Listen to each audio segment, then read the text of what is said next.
Alright folks, welcome back everyone. 皆さんおかえりなさい。今日は170、7日目です。Is day 107. We are starting with Bunpro.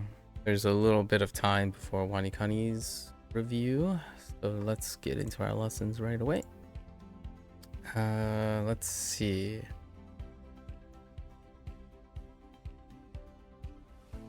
Amari, and then Nai, not very. Oh yeah, that's the kanji. Oh, that makes sense. I've only seen this in the structure in kana. I'm not sure how common that is. Alright, so amari, and then there'll be like a verb in negative or kunai. Actually, this notation is interesting because it still needs the conjunctive to like atarashikunai, and then a noun, okay, dewanai or janai. Okay, and then non-adjectives would require the same. Got it. Oh, what is this note? Anmari. Interesting. Maybe extra emphasis or intriguing. Amari is a very flexible word in Japanese that is used in several different grammar points. When paired with nai form of a word, it translates to not very, right, or hardly a. To pair amari or the casual form. Oh, that's the casual form. Okay. Anmari. In other words, we just need to place it at the beginning of a phrase or directly before the nai statement. Yep. 今の時間だったらあまり並ばないと思うよ。Narabanai. Okay. And think this is yesterday's grammar point actually. We have like ima no, kind of like a no of something. So this is it like a kind of a possessive. I don't know how they define it, but a possessive adjective. Jikan dot tara.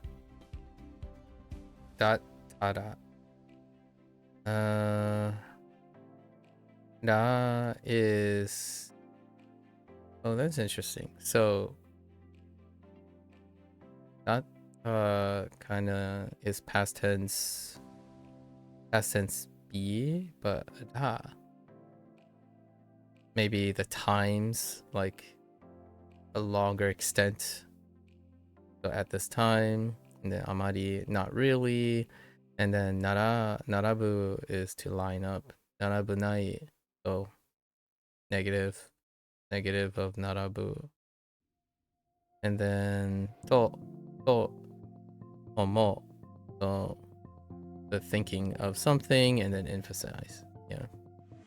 So still going with the whole graded grammar stuff, right? 私には犬がいるからあまり寂しくない。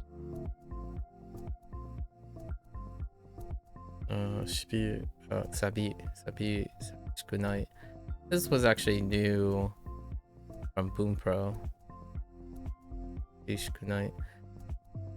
Yeah, so that's interesting that they didn't include the ku, but it's understood under the nai. Oh, maybe it's not considered. I think it is considered a separate mechanic, like a separate thing here.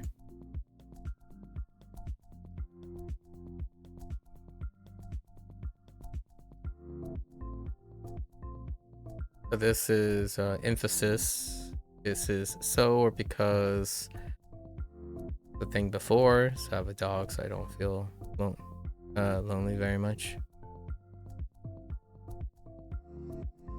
最近はどこもあまり平和ではない。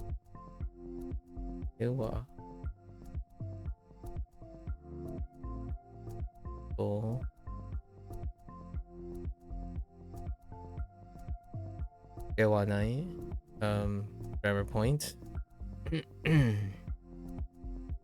This is the not of a yes. We would consider that as a non-adjective, so the not version of a non-adjective, which is either janai for yes casualer, and then dewanai for formal. I'm trying to make it a habit of looking at specific grammar points that don't overlap as we're going. Dokomo is a grammar point as well. Somewhere, but is somewhere with a negative modifier mo, so it'd be nowhere. And because this is a negative statement.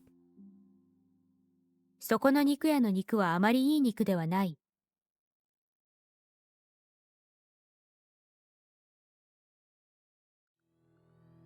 Now this is the noun, right? Noun. We have E. E is a separate grammar point actually. Good. So pretty standard. Although amari nai is regularly translated as not very, the literal translation is closer to not excessively. This is due to amari being surplus, meaning excess or to be in excess. Amari has this meaning of excessive in all of its grammar points, and the nuance will only change based on whether the sentence itself is positive, do not use night, or negative, use this night. Yeah, fair enough. And taksan, yeah, taksan. So taksan is a noun meaning many or a lot, often used with verbs. Okay. To express the opposite idea, not much or not many, the pattern amari nai is used. I note that amari originally means excess and can appear in affirmative forms. Yeah. Although, again, I typically see most of the time would be taksan. I wonder if they're gonna make a comment about taksan no and taksan. There is already a grammar point on taksan. All right. Ba. Conditional. Hypothetical. That's interesting.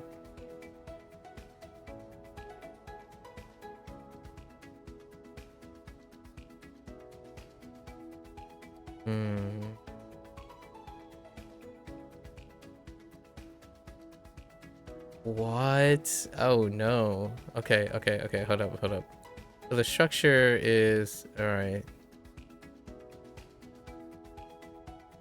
This reminds me of a recent one. So E adjectives, drop the E. Kereba. Sing. And then non-adjectives use naraba. Is it because if and then, so kere like off, keredomo, and kedo related things, but it's a modified of kere. Don't know. Nara seems like maybe naru related. I'm making stuff up as I'm going, but I'm thinking of like if possibilities. So to become something or because of something can create like cause and consequence. And then naraba. Okay. I'm kind of curious if they're related. We'll find out soon enough. And it looks like it's the e column with ba. Okay. Straight down with verbs. Okay. The E adjectives is going to throw me off a little bit. Okay.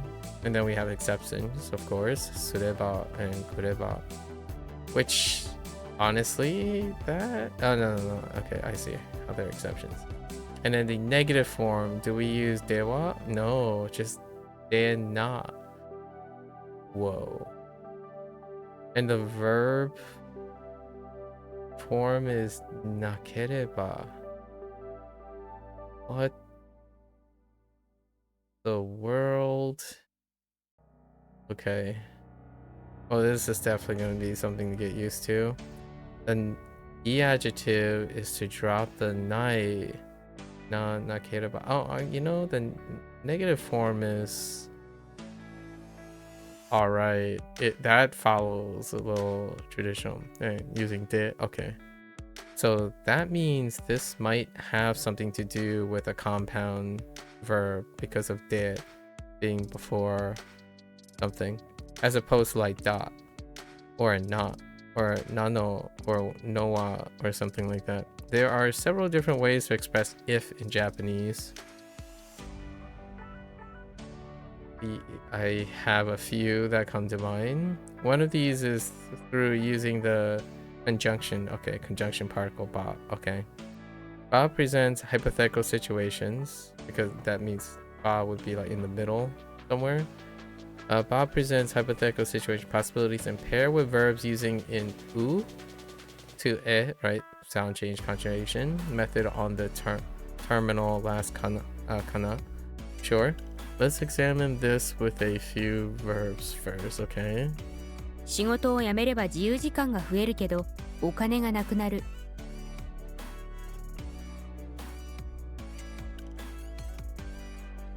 仕事をquit やめれば so if I quit my job 仕事をやめれば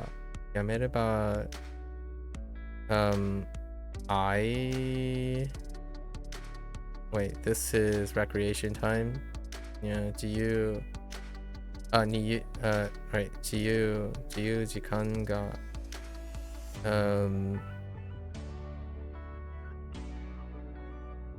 increase 増えるけど right but I'll have free time but お金が抜くなる I will have no money, so that's okay. Let's see, we got, so this is やめる right やめる which becomes で off of do either, okay, either, and then add ba. Okay. 雨が止めば、今日も釣りに行くつもりです。今日も釣りに行くつもりです。So we got 雨が stop. 雨がやめば. So if the rain stops, 今日も釣りに行くつもりです。Today I will fish. Today I will go fishing. I intend, or also go fishing today. Or intend to also go fishing today. Or I intend to go fishing today also. Fair enough. Still works. This is, they use the two different types of yameru. Interesting enough. These aren't directly related because there is a pairing with these. I'm not sure what the pairing is with this character, but there is a pairing with this character. For tomaru, for something to just come to a stop. This one, I don't know. I don't remember at the moment. そこの信号で右に曲がれば病院に着きます。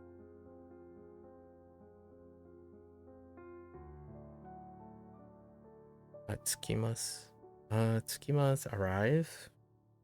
Okay. And so そこの信号 lights 信号で右に bend 右に turn 右に曲がれば病院に着きます。So at that light, if you turn right at that light, the hospital, you'll arrive at the hospital, or you'll get to the hospital. So far that's fine. This is magaru. So it becomes re, and then reba. Magarereba. Okay. 店に電話をすればすぐに予約ができるよ。Okay, to make an option. So, 店に電話をする. So, すれば, right? する being irregular, so it doesn't become せれば, すれば, and then すぐに予約ができるよ. So emphasizing 予約ができる is actually, I consider them as combined together because it's a special use of dekiru, or yeah, dekiru, which is to make a reservation. I combine a lot of things, like group a lot of phrases with dekiru because dekiru has many uses, and it's kind of a little bit more convenient to combine the thing you're doing or have the capacity or ability to do with the various versions, or to contextualize dekiru. So whenever dekiru comes up, I typically defer to the thing before it or attached to it. Otherwise, it has maybe like one or two defaults that you can be like, oh, okay, it has all elements of this, like the ability to do something. But other than that, the ability to do something is defined by the thing it's attached to. Anyways, that's kind of a big one. I'm not entirely sure if there was a grammar point on dekiru. There was one already for suru, but based on how it was laid out, I imagine dekiru would be written similarly. Right. So, right. If you call the store, right, immediately, so you'll be able to make a reservation immediately. Right. Okay. あいつが来ればパーティーが楽しくなると思う。楽しくなる。楽しくなる. Okay, 楽しくなる is kind of like a compound thing to say that you will have fun, like it will be fun ish.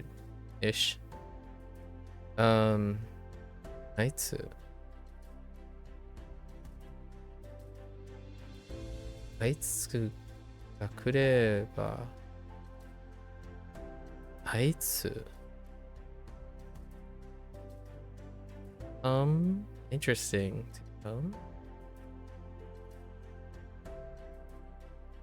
Aitsu.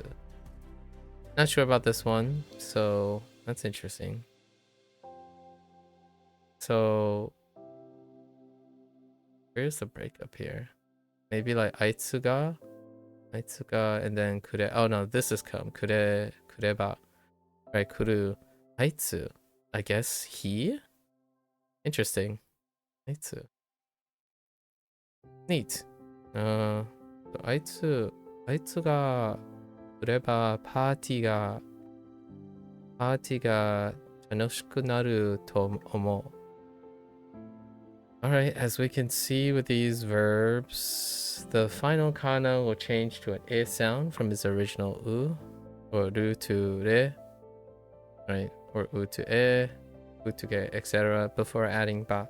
It is important to practice these to not get them mixed up with the, again, the whole negative statement, but to not get them mixed up with verbs that use reru and rareru. Yeah, that's fair. Which is the was doing something like that. Oh no, it's the passive voice. So like things happening to you or happening without consent, so to speak. Unlike with these verbs, the base form of suru, kuru will not change when using ba. Fair enough. To conjugate e adjectives with ba, the e will be replaced with kare, one of the standard e adjective conjunction forms. Oh, okay, so kare is conjunction form next to like ku, which is what I mentioned earlier. but sometimes they may or may not be referring to it as a conjugation form or a conjunctive form. After this, just add ba. Okay, so there it is. 頭が痛ければ薬を飲んで寝た方がいい。飲んで寝た方がいい。So 頭が痛。Okay, so 痛ければ。So 痛い. Drop the e. かれば or かれ and then ば。And then 薬を飲んで take medicine. Take some medicine and 寝た方がいい. Then go to sleep. Right. This is the conjunctive verbial phrase. The de is to conjoin or I don't know how you compound the verbs together and then better and then get better. Like it would be better. This is the grammar point for getting better. ラーメン屋のチャーハンがまずければそこのラーメンもまずいだろう。そのラーメンもまずいだろう。Confirmation is another new grammar point here, or from today's session anyways. So what do we have? Yeah, right, mazu kereda. So mazui is another e adjectives. Kereba, okay. For non-adjectives, these are supposed to be examples of e adjectives. For non-adjectives and nouns, nara, another standard conjugation form of these words. Okay, so it's kind of like just adding da to na. I don't know. Maybe that's how visual would be added before attaching ba. All right. So we got some new conjugation forms. Curious where else they're going to be used. 刺身が嫌いならば寿司も嫌いでしょ。Right, another form of confirmation, kind of like daro, but desho is a lot more neutral.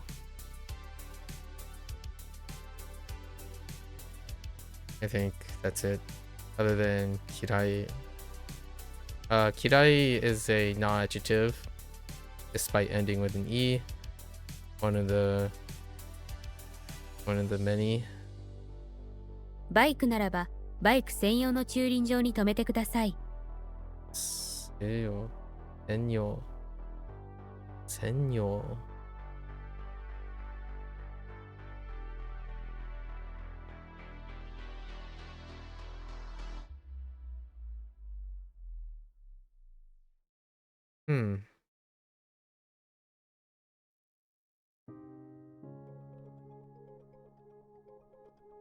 Yes, it does.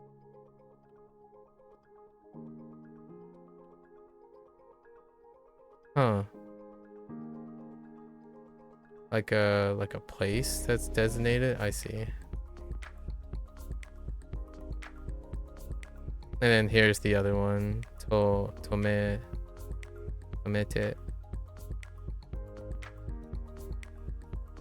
Oh, wait. Actually, I think this is paired with tomeru and tomaru as well. Okay, so I'm not quite sure. All of them. Are there 3? In the negative form, using nai, both the auxiliary verb nai and e adjective, nai will conjugate in the same way. Simply replace e with... Oh, I just realized they are the same, huh? Wait.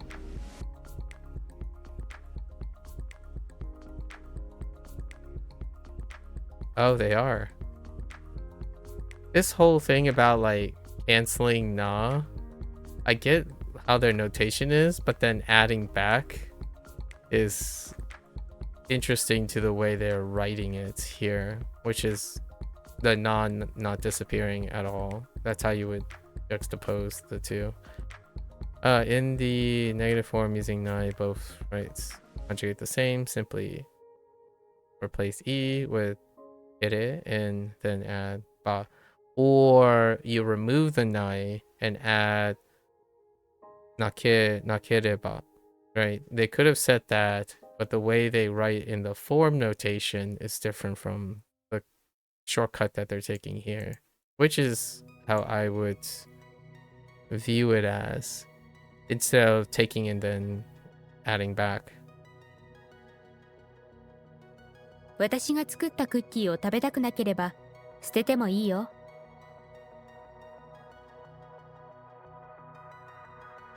Right. 食べたくない right? Nai, drop the e. kereba. Or drop the nai and not and add not and then kereba. But in a verb sense, it's viewed as dropping the e, in my opinion. But anyways. カレーが辛くなければいっぱい食べれる。食べれる。食べれる。Potential. I see the potential there. I don't. Yeah. Volition. Oh, wait. Potential form. Did we do this? That might be a no. トラックの運転手でなければこの仕事の辛さがわからない。トラックの運転手でなければ。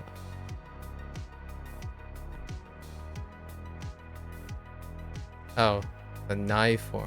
That nai. So to be or like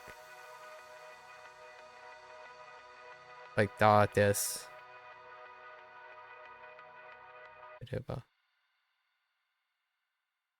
So nai and then dropping the e. Right. The fun fact, here's what I'm looking for, maybe. The nara in naraba is often used by itself to mean if. Oh, and it's an abbreviation of the classical auxiliary verb, okay, nari, to be, okay. So it is off of nari or naru. In its hypothesis form, yeah, nari will become nareba. However, nari is very irregularly used by itself in modern Japanese, with nara and naraba being far more common. Okay. So that, okay, so the other one didn't have anything. The kere. The kere had no relations. So that you do not mix up the conjugation rules for ba in passive verbs, right? Remember that the last kana of the verb will change to an a sound for, right, adding reru. And with passive verbs, however, this changes to an e sound with a ba. Okay, all right. That one's a long one. However, that was what I was trying to confirm. This layout right here, it lines up with the passive verb chapter. Although I'm not entirely sure if the negative form is the same. Okay. Ah! Oh, come on, Bunpro. Alright, hold up. Bunpro has a timer. For most of these have a timer for login, so Just so happens the last time I logged in was around 2 weeks ago, maybe. I think it's 2 weeks. Probably.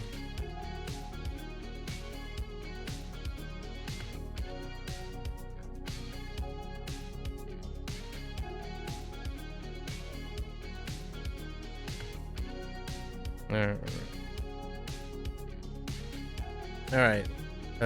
Last. Nada. Okay.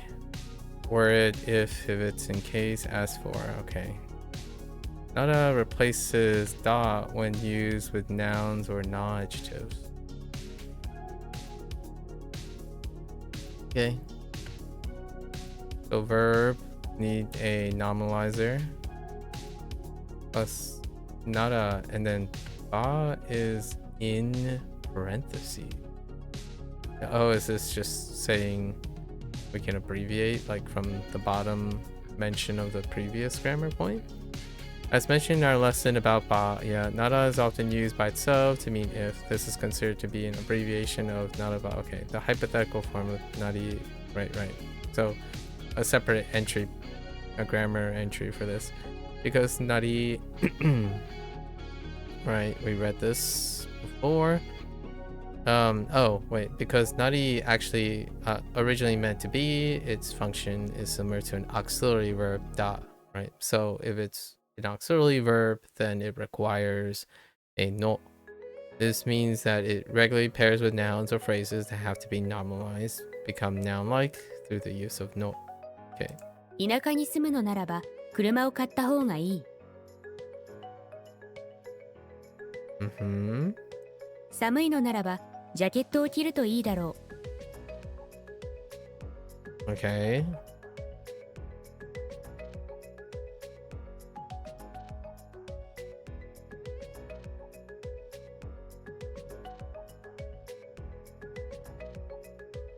I kind of just like this structure more.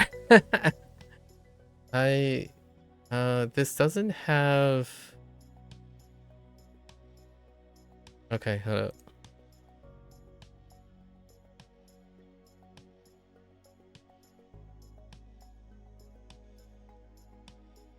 Right.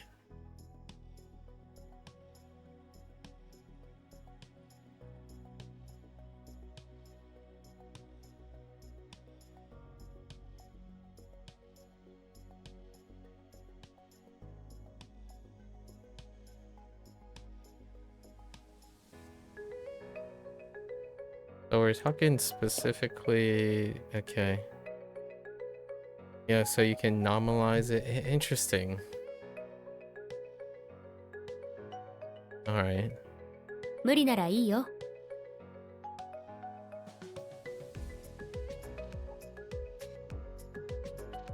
Right. So noun and non-adjectives and nouns don't require a nominalizer because they are noun. A non-adjective is noun-like. デザートなら何でも食べられます。Oh, now I actually understand the nada in some of the example sentences. Let's see. So, So what are they gonna say about the two? However, unlike da or des, nada is also regularly used without the extra help of no for nominalization and can be attached directly to the verbs or adjectives. Okay. 私の車を使うならいつ使うか教えてください。Okay. 暑いならその上着を脱いでください。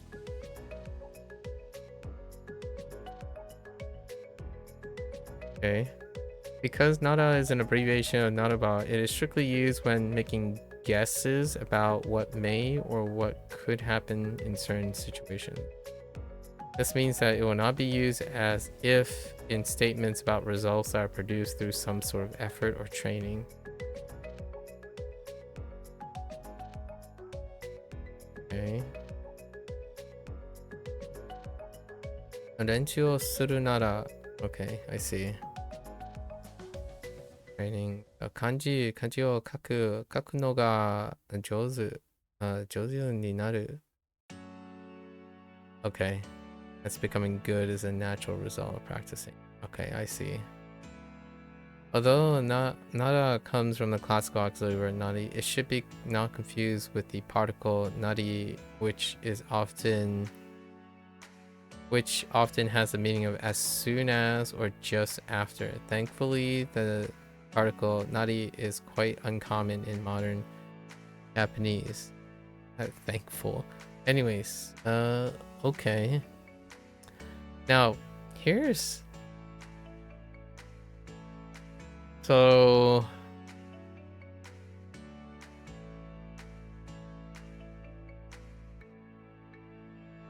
So you can still do if and then statements. So if you choose to nominalize the E adjective, or not nominalize the E adjective, the construction for the abbreviated form is simply to treat the non-adjectives as now. Yeah, okay, I see. That's why they had it in. But this, okay, so the thing here is you could conjugate the verb to the re form or nominalize the verb and use nara. Interesting. I mean, I'm like trying to draw a comparison, contrasting the two approaches. And then this doesn't address negative unless I am to assume that we can do the nai form of the verb, nominalize the nai form, the negative form of the verb,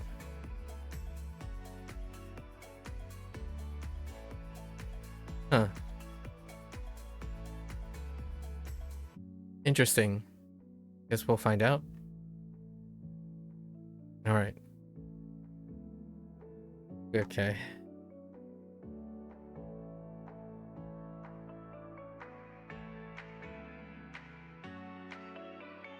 このケーキはあまり美味しくない。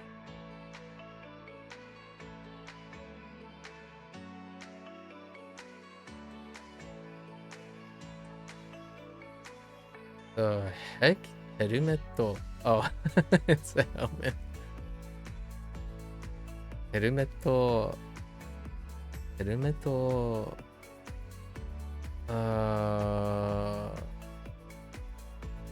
This. So where?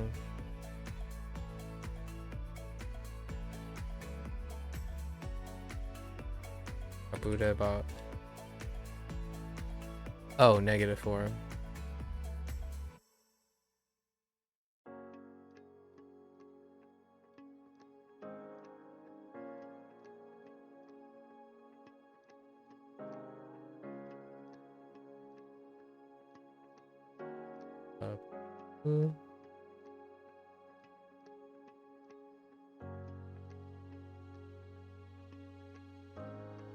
And then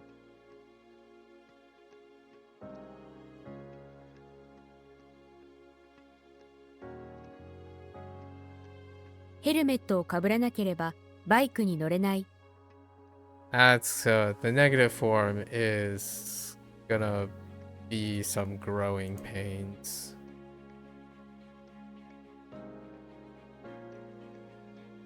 Okay, that's some growing pains right there. Whoops. Dang it. Fine.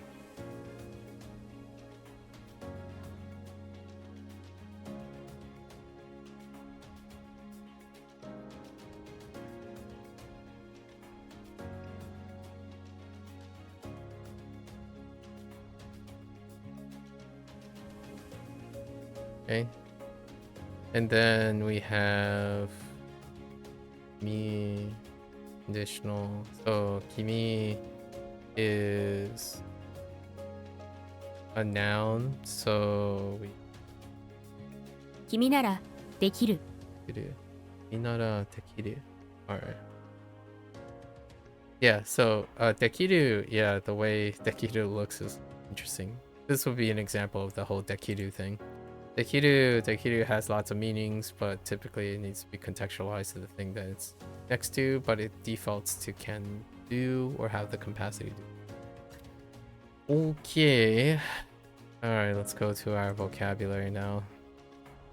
And we have tsukeru. Oh boy, tsukeru. What are we gonna do with you?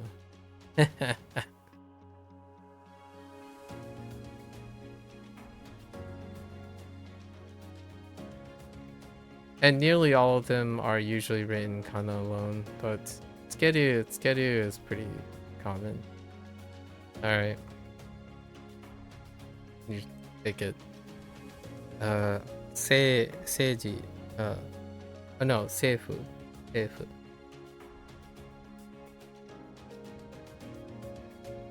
Although, how does seifu line up with seiji?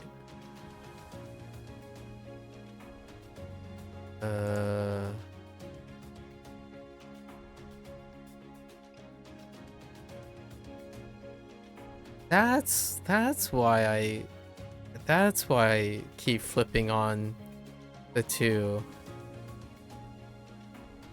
Oh, I've just now realized that seifu and seiji. Okay, that might end up being a 50-50 sometime. We'll see. I type seifu a lot more than seiji for like government, administration, politics related thing. Alright, yubiwa. Right. Yubiwa. Yubiwa is okay. Wa is not that common. Okay. Sakuhin. That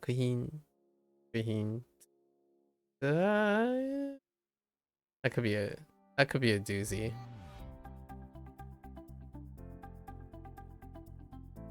In the middle of shukudaichu,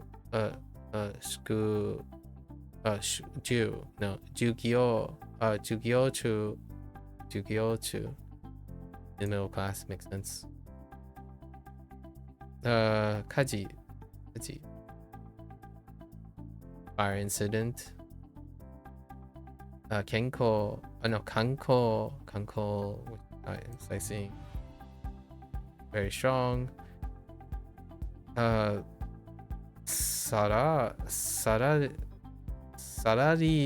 Salaryman.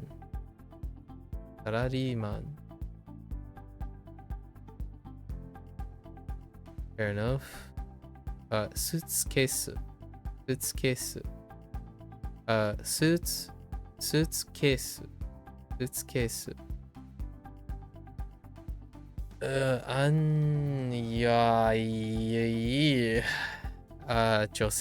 Jose.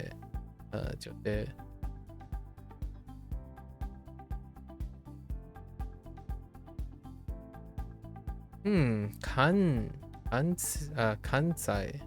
Oh, yeah, right. Kansai.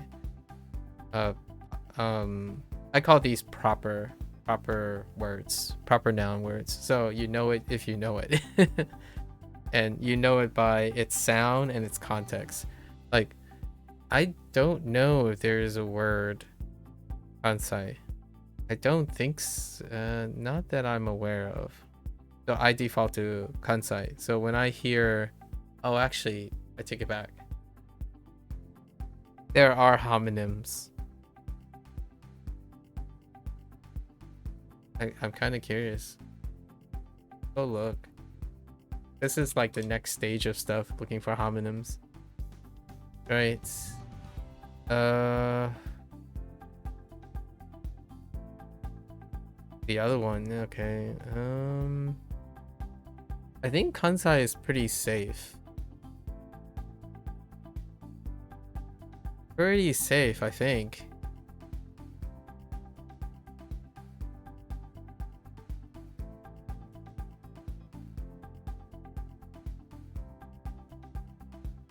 Yeah, pretty safe. Anyways, next one. Kokoku.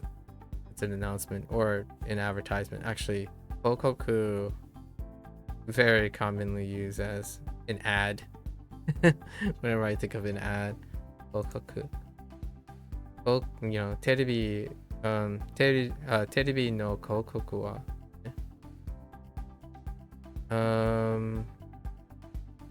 Astronaut, yeah, that's astronaut, all right. What is that? Uchu, uchu hikoshi. Hikoshi. I think the second part it could change the second part. Like using a different combination of outer space and like someone who flies. Idai, Idai is a time of like just a time or a piece. It's combining both the two. D, a time, and Dai, a point, a time, a price, a period, something like that. I wonder, I don't remember if G10 or G10 is a thing where you add point next to it, like as opposed to Dai use point. Some character studies, where the first pass is generally character studies. No, this is Kayo. Kayo.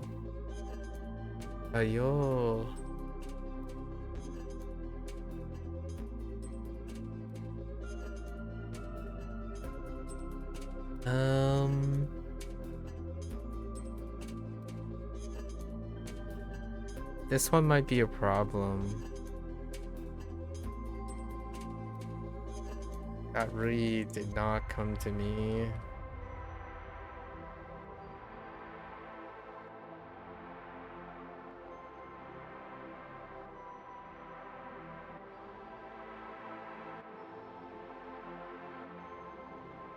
Oh, because I commute. Right.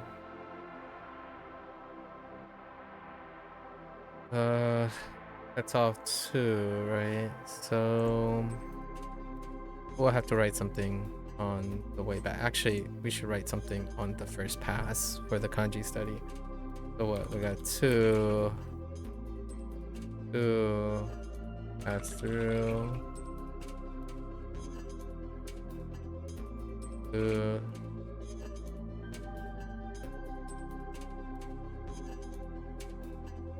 And your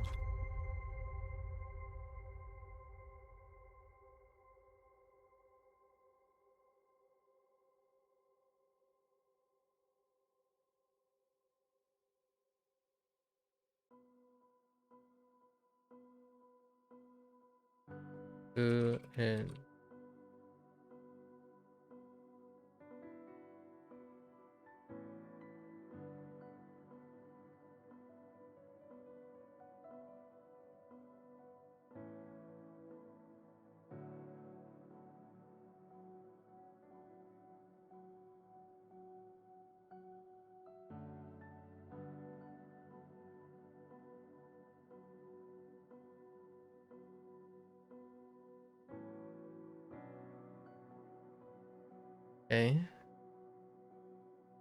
okay. Okay. All right. Cool. Ueru. Oh no.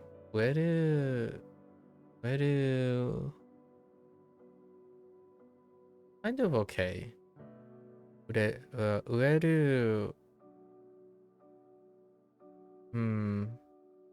The plant is shoku, right? Shoku. Was more like birth. I was thinking more like birth for ueru. When you're planting something like a seed, for example. But I don't think that's too well. add some. Shoku edu shoku plant. Actually, plant labs edu plant. Oh, I'm not adding the other stuff. Maybe we'll do that too. Let's go back first. What would that mean? What is this thing? A task? A rack?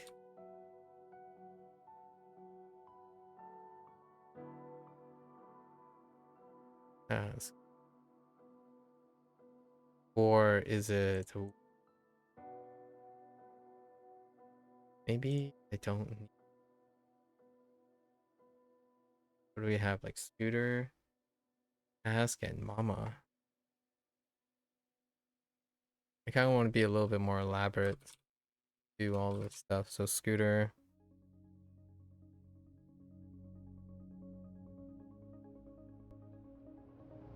Mama, task.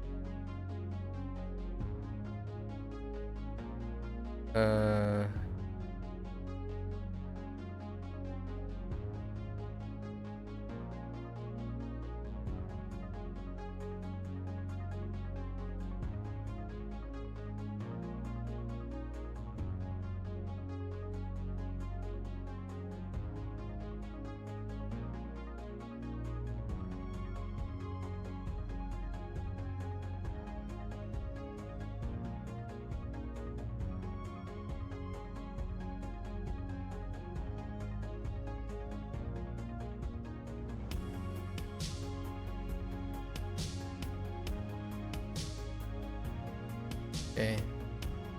All right. Next one. Practice these. Tree. Place. Put.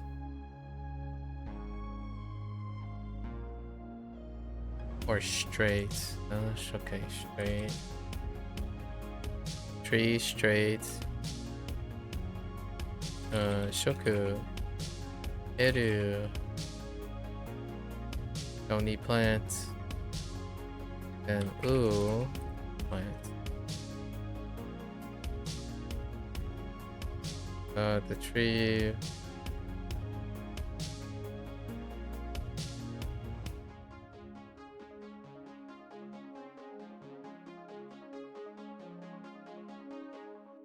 Tree was shoku straight.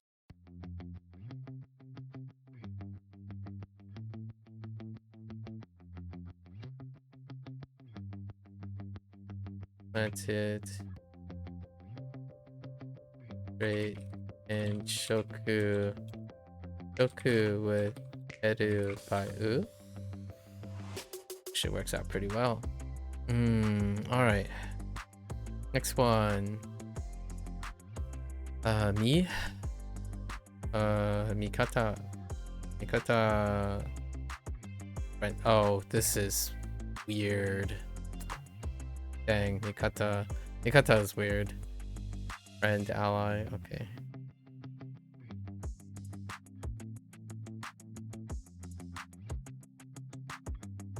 Growing pains for this one. Might actually write something. Maybe. Projecto. Project. Projecto. Okay.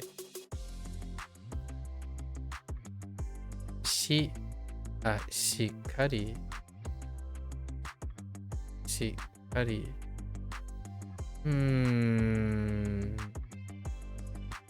We're gonna need something for this. Alright, so silent, kari, and it looks okay.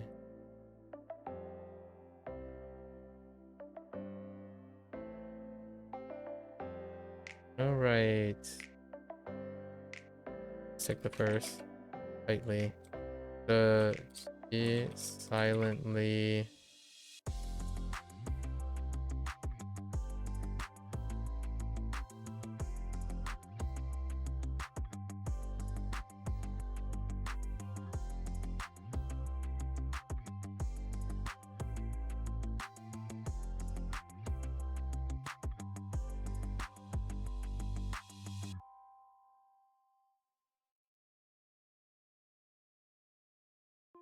Okay, tightly.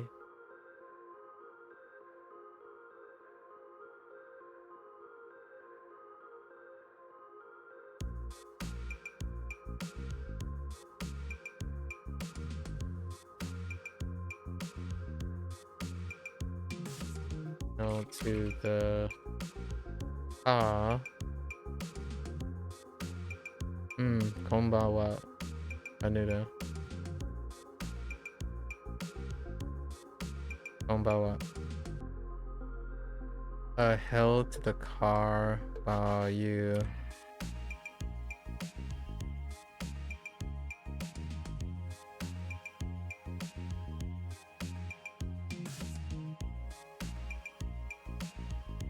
that's kind of really far attached.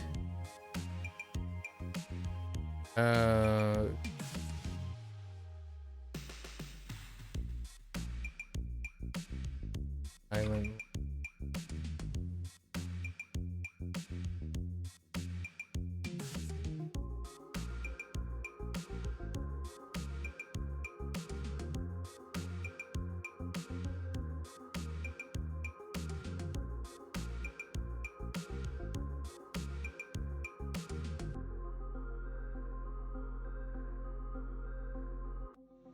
Okay. You've finally been doing some hiragana drills the past 2 days. How's that going? Yeah, that would be the thing that I was alluding to. Yeah, the kana. So getting your hiragana and your katakana in when you can.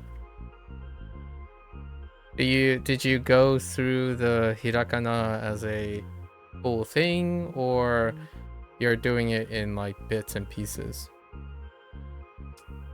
When I was going through kana, it was a little bit, it's asynchronous. I was going through it in chunks based on word discovery. Let's see, dogu, dogu, just the way of doing things. So tools, method tools. Okay, all right, now let's go back and read these things.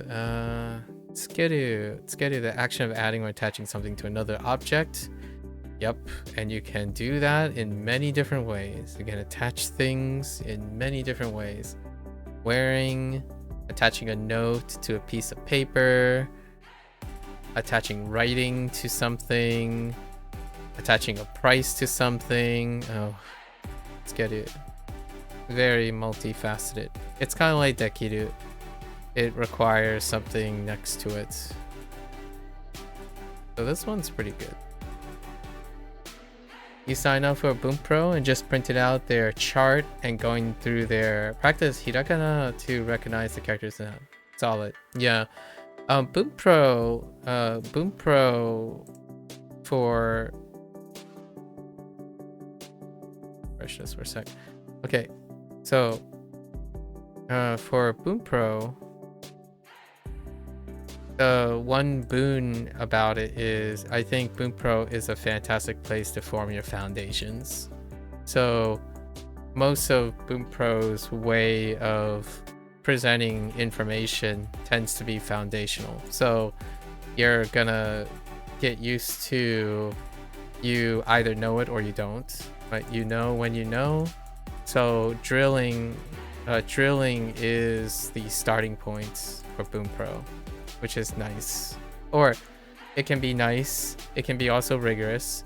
So it's a great place to form some sort of like explicit information prior to it. And I imagine the hiragana and katakana is that.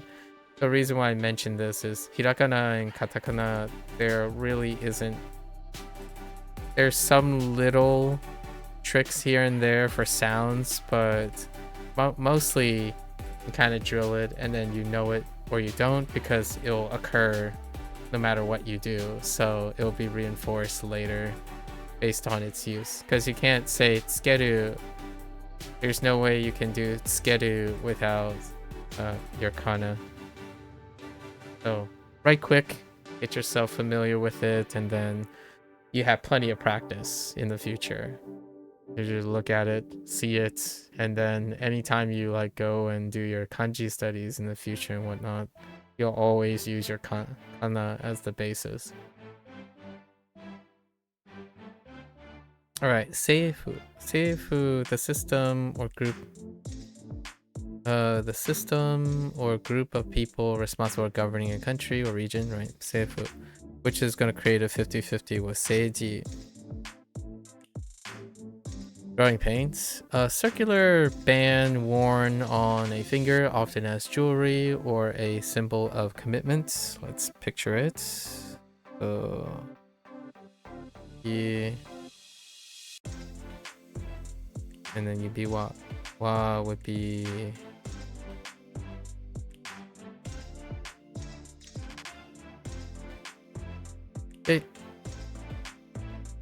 A creation, a piece of art, literature, or music produced by an artist or author. So right now, it's gonna be another It's gonna be another 2.5 months before I review my new routine. But right now, my eyes are fixated here, so there's nothing else in the screen.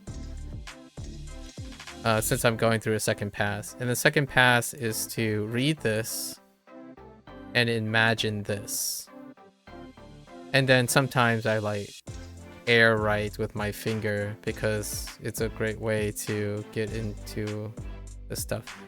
We already went through it the first time, and the first time is to look at this and then use wanikani to do the kanji study. I kind of go through like routines for stuff. It's all about the process. So creation or piece of art, literature, or music produced by an artist or author. So we have make plus product, right? So sakuhin.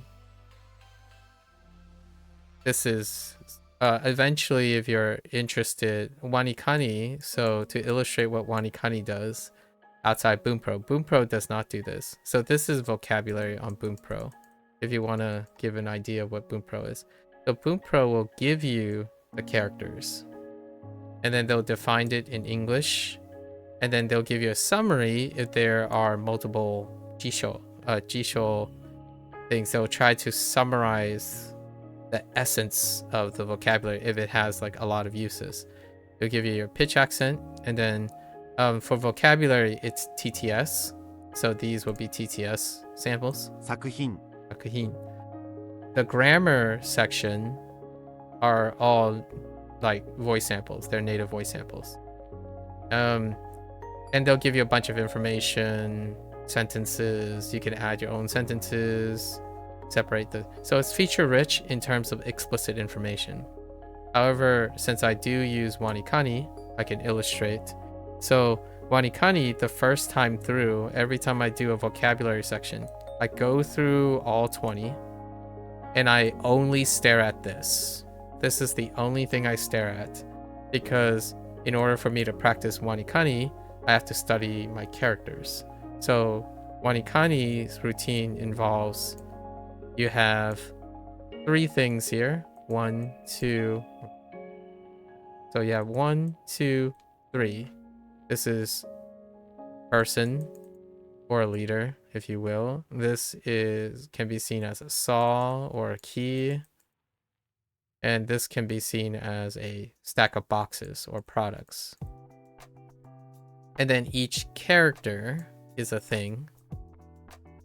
So because of wanikani, this left side is to make something. And then this right side is product again. So when you're making a product, you're doing work, or you're doing a performance or a production. So in wanikani, because of character studies, you can stare at this character and you can get the gist of the idea. And then that gist of the idea, by combining these 2 characters, will get you the definition. That's the function of wanikani. So wanikani teaches, or like exposes you to use a routine of these things. Now you might be saying, isn't that just extra things to remember, right? So like you're asking yourself like, well, that means I have to remember extra things. So you have to take it to relate to your kana studies. Hiragana, learning hiragana is excellent because when you learn them, they form the foundations. And to me, how do you qualify a foundation? A foundation is one of the smallest units you have that is repeated over and over again. So when you learn hiragana, you'll always use hiragana. It is or katakana, like the sounds, permanently. So it's foundational. It takes zero effort later down the road to remember them because you will always see sa, ku, hi. So once you learn this stuff, you can't, when you read a kanji, the first thing you're going to think about is you're going to see this. You're going to see this on top. Your brain is trying to see this on top of all your kanji. So no matter what, you're going to get lots and lots of kana practice. It's permanent to you. And now, what about wanikani? Wanikani teaches you radicals. These radicals here. And these radicals will occur very frequently too. Far more frequently. So they are foundational to characters. So wanikani, the reason why you would invest in radicals is kind of, you get multiple purposes. You know how, like, you can, by the way, none of this is really necessary, but it can help. The reason why this might be useful is, imagine if you have a tool and that tool gets used like for 10 different purposes, right? As in how frequently it occurs. And those purposes are all the words / characters. Specifically, it's characters. How many characters it uses. So any particular radical will have more than one character use. So that means that you have less tools that you have to keep to do more tasks. And that is the principle behind wanikani, because wanikani teaches you the parts that come up very often. So then you're remembering to keep less tools in your head, but when you combine the tools, it's creating more products. Just like kana. Kana, when you learn your kana, it's going to be part of every single sound and word or kanji you'll ever do. So you want to learn that because you get the biggest bang for your buck. It's your foundations. So if you're curious, if you're ever curious about what wanikani does, functionally, it helps you read kanji, not hear kanji. What you're doing right now with kana will help you visualize and hear what these characters will do. And then wanikani helps you look at these characters and maybe use something that you practice very often. So that's kind of the idea behind it. Someone told you it's impressive to study radicals these days. I mean, if you think like that, if this sounds interesting to you, then that's up to you, right? Are you a person who has like your tool shed, right? Do you like keeping like 10 tools and you use a combination of those tools? So like when you use 10 tools, you have 10 times 9 times 8 times 7 times 6 possibilities, right? And so on. Do you like keeping less tools and use them together to combine them? That's a way of thinking. Or do you prefer to have one tool do one task? So like this word can always mean just this. These characters can just mean this, which a lot of people who are used to that, they prefer that. right? They prefer to keep everything separate so that they don't confuse. Because like this type of technique can lead to confusion for people who aren't managing. Like, oh, so I have to slice the tomatoes, right? Like if you have a knife, and you have a cutting board, one knife and one cutting board, how many things can you do with one knife and one cutting board? Probably quite a lot if you're that kind of person. Or do you prefer a chopper, a chopper for like veggies, and a chopper, like a separate chopper, chopper 1, chopper 2, for fruits? Or do you take the same knife and chop both veggies and fruits? That's kind of what it's like most of the time when you're doing character studies. You're trying to condense a tool so that you can use it more than once. And not everyone needs to do that. Obviously, when someone says it's impressive to study radicals, it's not necessary. So you can use Bunpro, do your thing with Kana and set up with that, and you're good to go. For myself, I do all of the above. The exploration of methods is what makes this what makes studying a language interesting. So I did radical studies, kanji studies, association. There are other versions of this type of thing. Synonym relationships, antonym relationships are another tool, and homonym relationships are another tool. So if you want higher context relationships like this, sakuhin, Saka uses this, which same character, saku, for use. And the reason why is sa, because sometimes it can be shortened because of ku.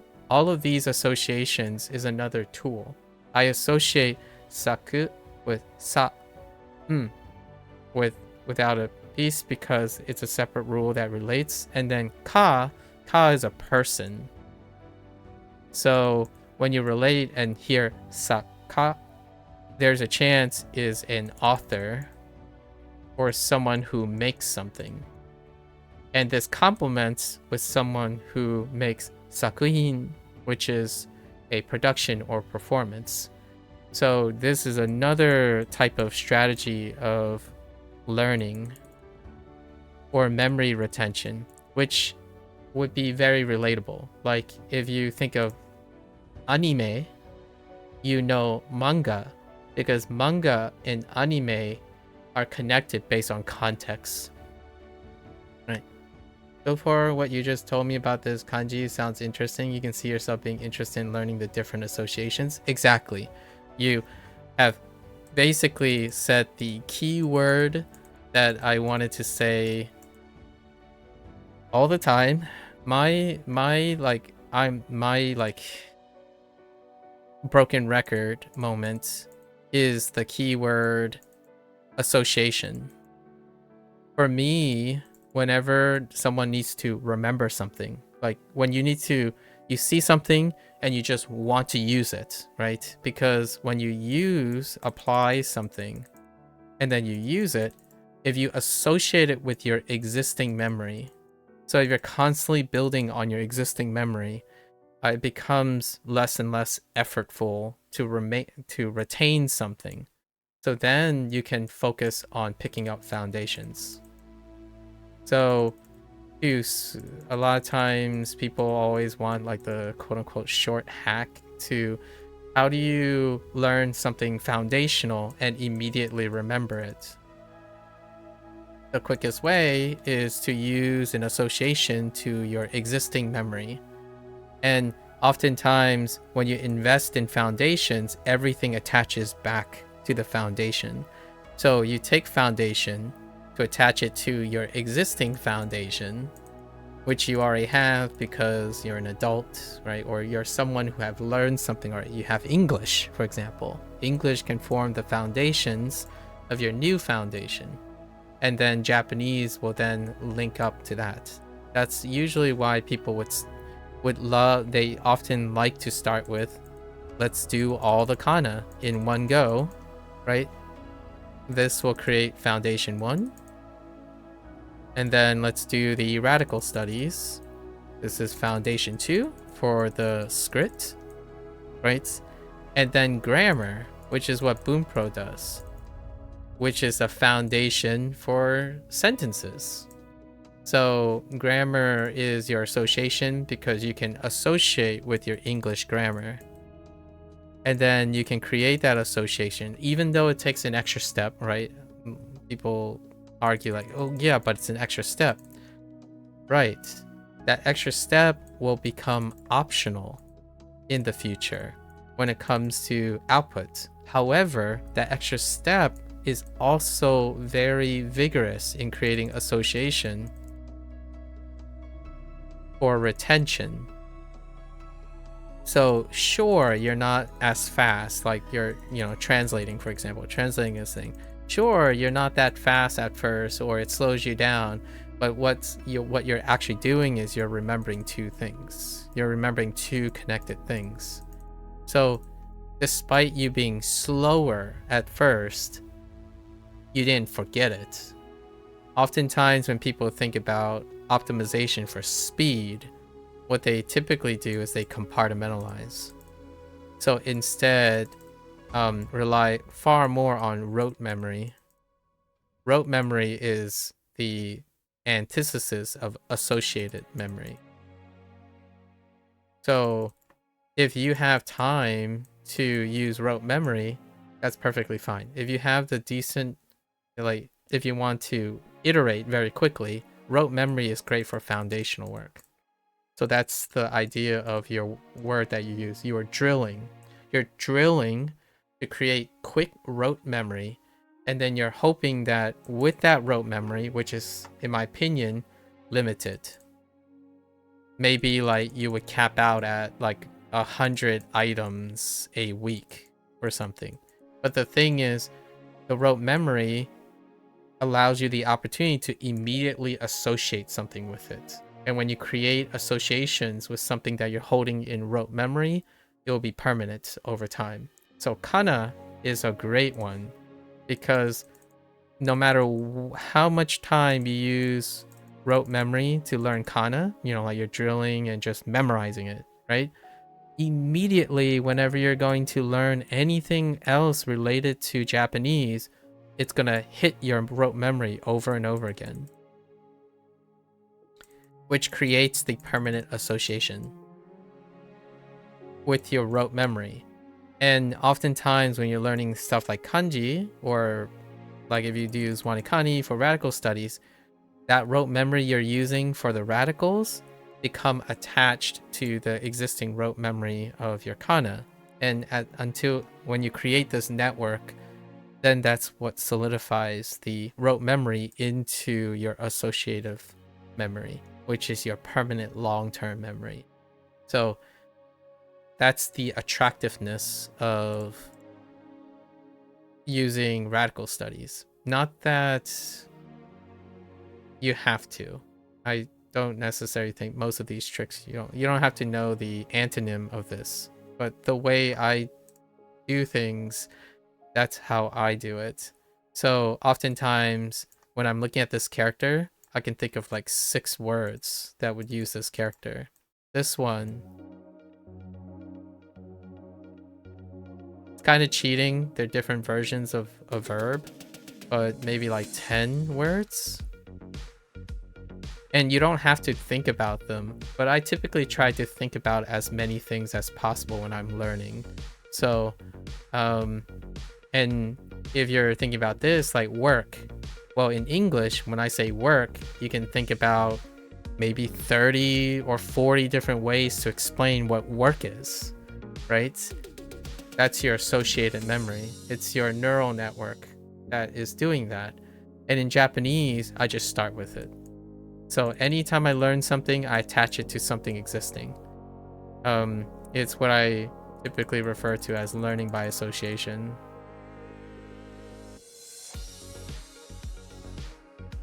No, it will not make you fluent in output. You actually have to output things to be fluent, but it does address one thing that I feel people neglect. When you're on a hustle, you rarely think about, well, how are you going to maintain all of this information? Many will go through, learn it, and then start to forget it. And they will start to struggle with maintenance. Like, how do you be consistent? And that's what I meant by the wanikani thing. When you ask me, like, you're looking for casual input, right? Casual input. I usually am very apprehensive about providing like a recommendation for best things if you're doing a hobby, or like less so hobby, but if you're gonna make it into a lifestyle, for example. Both of you said hobby, like you mentioned hobby as well. Hobbies can be temporary, so that's perfectly fine. Like if you see hobby as a temporary thing, you don't have to consider long-term maintenance. For myself, whenever I'm asking someone, I have to ascertain whether they think this is fun, it's temporary, I'm not gonna use, like, you may or may not forget Japanese. For myself, when it comes to hobby, I often think of it as a lifestyle. So if you're doing it as a hobby, you want it to be good, right?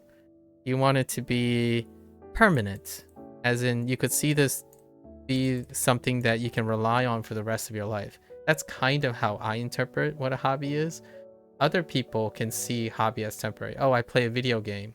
Now I'm over it. So I'm just gonna forget it. Like forget Elden Ring or something and move on to the next game.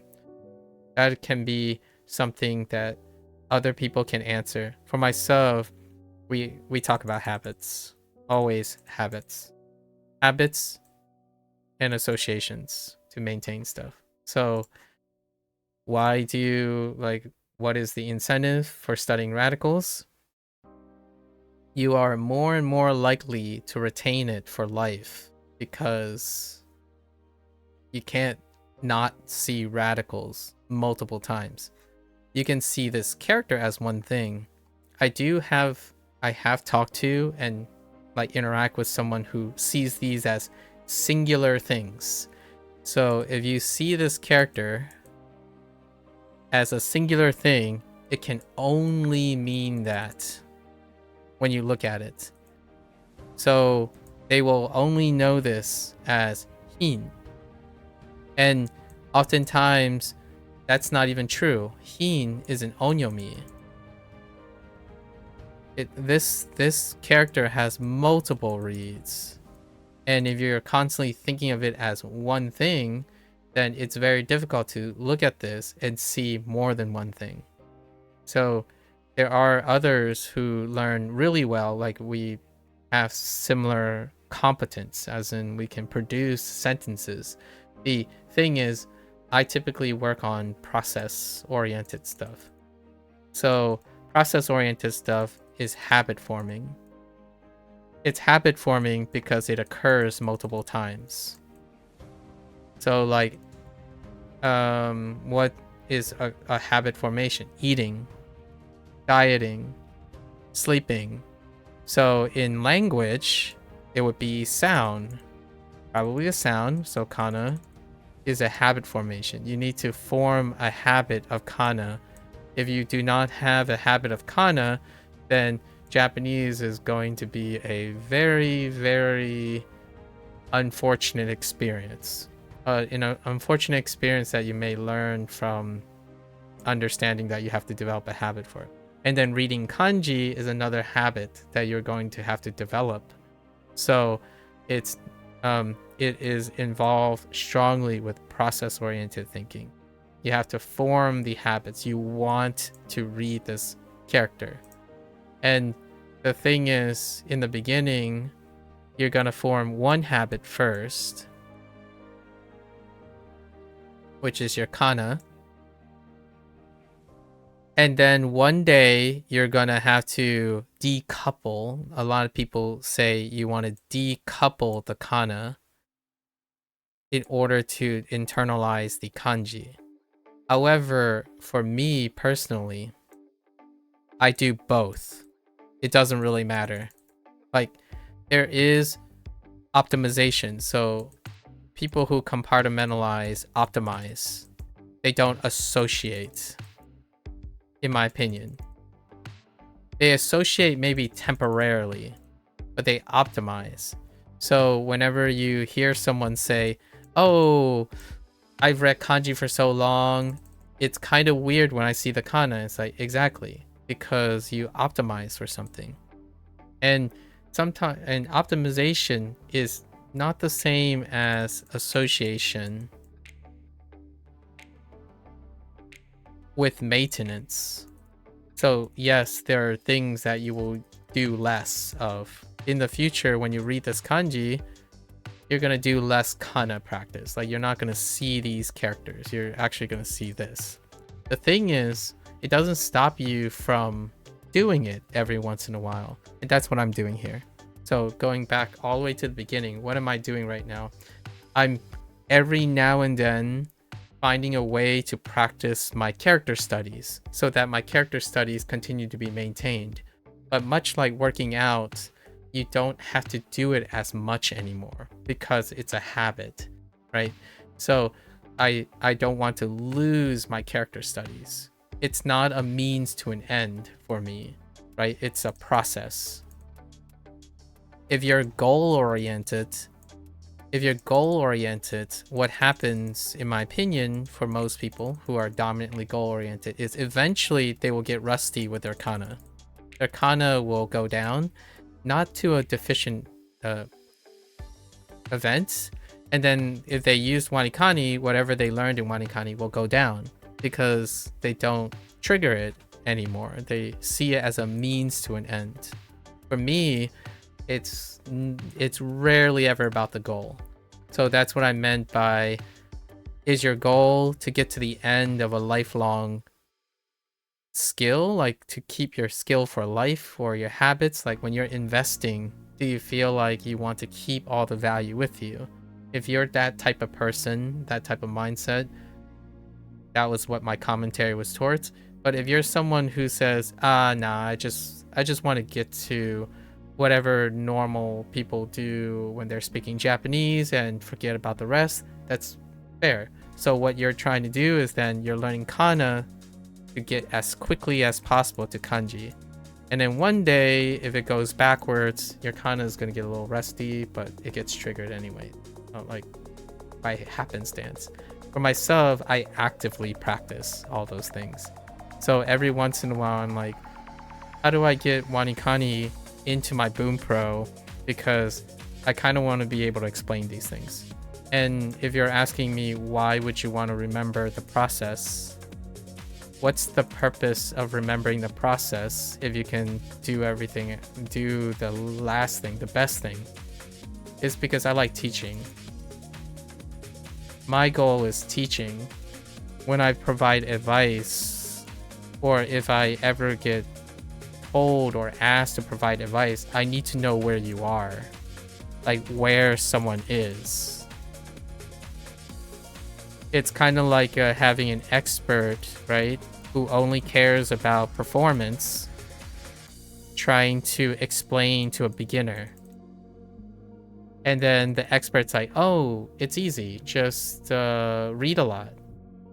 It's like, well, that's what they did, but that's their dominant pattern now. It's not that they are going to remember. It's going to be a while since they remember that they were a beginner, and they have no interest in keeping up with beginners, right? Like how beginners learn, how teachers do that. That's why teachers often can't compete with specialists, specializing experts, because while experts are constantly pushing the boundaries of everything, teaching has to take time to understand the rest of the process. So I'm usually not someone who is going to demonstrate some skill at its peak performance. I'm more interested in maintaining all the different ways that could help someone learn something. You do tend to hobby swap? Okay. But you do have that persistent yearning for learning a language? Okay. You've tried a few throughout your life? Yeah, you mentioned the Korean thing. But it just hit Japanese might be the most promising considering you genuinely interact with the media. Yeah. So it's part of your lifestyle already. So you're hoping this one does have a genuinely love. Yeah. The reason why I mentioned your casual input thing is since you have a habit already, right? The first thing you mentioned that you had a habit with was Japanese media. That means this should require no effort. Habits are fantastic. Habits form the foundation of your behavioral pattern. So when you were asking about Wanikani the other day, and then now I'm using Bunpro, right? So now we're going to talk about Bunpro. These things are also foundational. They tend to work on foundations. And in order for this to genuinely be successful, like if you're talking about recommendations, oftentimes people talk about recommendations, they talk about how successful, like what is the percentage chance that this will be successful. When something is foundational, it means that you have to develop a new habit, right? And to relate everything back, there's no more powerful thing you can do than relate your existing habits to your new habit. So when you talked about Korean, right, you didn't necessarily have a foundation, which is your source of motivation, genuine love, passion, what have you, that's already part of your lifestyle. So Korean might have been difficult to maintain because you genuinely had to establish a new habit solely on the premise of its foundation. Now, the success goes way up when you're able to do something that you already have an old habit. And this is where Japanese comes in. So when I was a little apprehensive, I wanted to emphasize that when you're going to use Bunpro and you're going to use Wanikani,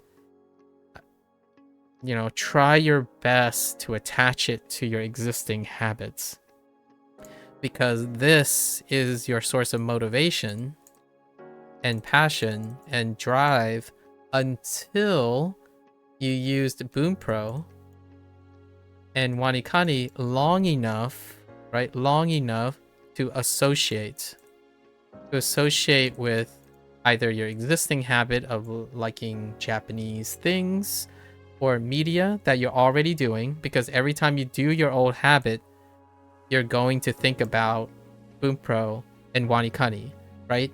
And that will make you want to use them. So that is the basis of, in my opinion, a learning by association. In this case, we're trying to double stack habit coupling, a positive habit coupling as well. It's even better. It's positive habit coupling. So now you have a source of, that is the idea. And to me, whenever someone asks, would you recommend this? The first thing we have to ascertain is what type of habits you have now, right? If you are already immersing, there are immersing things. Like there's MAKU. MAKU is a fairly popular app. And what it does is it can disseminate what you're watching. So it can take what you're watching and then create these things. So then it'd be targeted towards your thing, towards your media. So oftentimes people found really success with Mikaku is because their habit is so strong. Their anime interests and their music interests, right? Again, you can still do it with a 10% chance. It's still possible to grind your way to it. When I'm thinking of recommendations have to be contextualized to the person's existing habits. Because if I make a recommendation, it would suggest to that person it is likely to be successful or more successful. So it would be very negligent of me or overreaching if I said, I know nothing about you, but this is recommended, and meanwhile that person has no inclination of what it's like to establish a new habit, right? Wanikani takes a lot of time. Bunpro also continues to take a lot of time. That's outside of your current thing. Hello there, Crocodile. Yeah, we're in another digression, Crocodile. You'll be lurking for a bit? Sure thing, Crocodile. You're always welcome. Alright, anyways, that's kinda where my purpose lies. I don't typically talk too much about this stuff. You know, like, oh, what is the correct way for this? And what is the correct way? How good is Bunpro? How good is a sample? Until, never before knowing the person's interest in learning something. Learning is a process. Learning is not a goal, in my opinion. Well, it's like 10% a goal. Learning is a 10% goal to me. 80 to 90% of learning is a process. So if you think of learning as oh, I saw it and now I understand, or I know, that's not what's learning to me. You see it and you practice it a lot and you form an association, and now you understand. That is when something is learned for the first time. And then if you want to master it, quote unquote, the word that people like to use, master it, is when you go on to explain it to another person. And then you're relatively successful. Or your relative success goes up over time. That is my qualification of mastering. So whenever someone tells me, oh, I'm fluent in Japanese, all right, explain to me the concepts that you want to teach me. And if they are unable to do it, then they are not fluent in Japanese. To me. They can be fluent in Japanese to another person. Like if they go and talk to another person and that person's like, I want to learn Japanese from you. And they are able to get the person to see, hear, whatever, to input it. And then they want to practice it. And they themselves become understanding, comprehending of it. Then yes, that person would be fluent in Japanese to the person they're teaching. So to me, when I'm seeking advice, a lot of times, it's not to say that I don't interact with other people who are also learning with me, is if you're seeking advice from someone, they have to be able to explain what they're doing and explain why they are saying things to you, and then they have to make sense, right? Otherwise, you're not comprehending anything. If I didn't explain my motivations, then I think the advice is not advice, it's commentary. Which is what I want to emphasize online.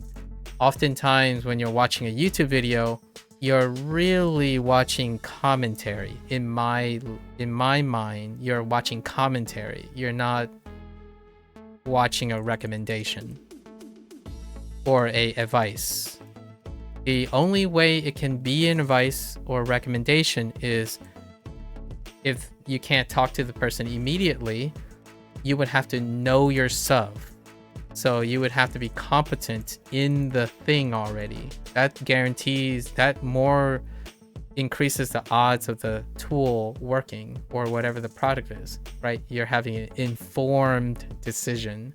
So whenever you decide, hey, I'm gonna go see what this app is like, and you have zero experience, then the idea is, okay, what experience can you draw off of? Because you can't simply listen to someone's commentary and suggest that you may know enough or understand enough to make it successful. You would gamble. So you can still gamble with people's commentary. And for myself, if I had the opportunity, I typically try to explain the things. And if they say, oh, I don't understand why you're telling me all of this, then do not take my recommendation or advice face value. You take it with a grain of salt.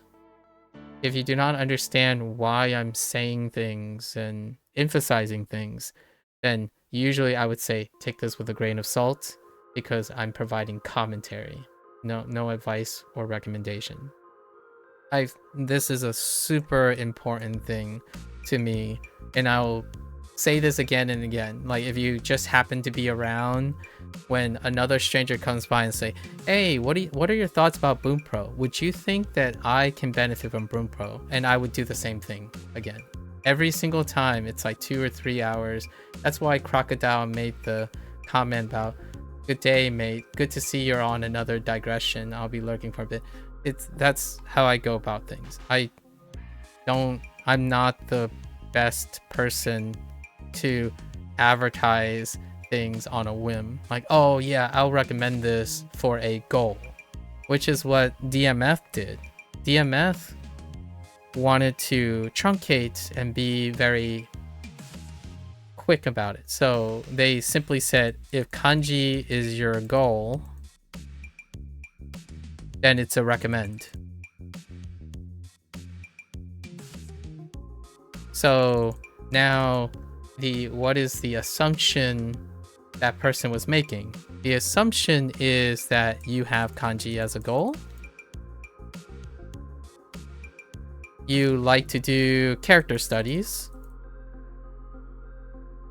You have time to form a new habit. You believe that radicals are important to kanji acquisition. You probably practice mnemonics using English. These are all of the assumptions that are being made when someone recommends something for a goal. And to me, all of these things are kind of important for someone who is like as you said, starting from zero, right? But you're not really starting from zero. You can describe these assumptions based on what you have now. English. Like, do you like looking at English, for example? Do you like looking at English and say, could, and then you don't understand this word, would. And you're thinking to yourself, I do like the way I go about English. Or I do like certain aspects of how I discover new words in English. Like if I use a word, maybe, I don't know I can't gauge how deep your lexicon is, but in English. However, let's say perfunctory.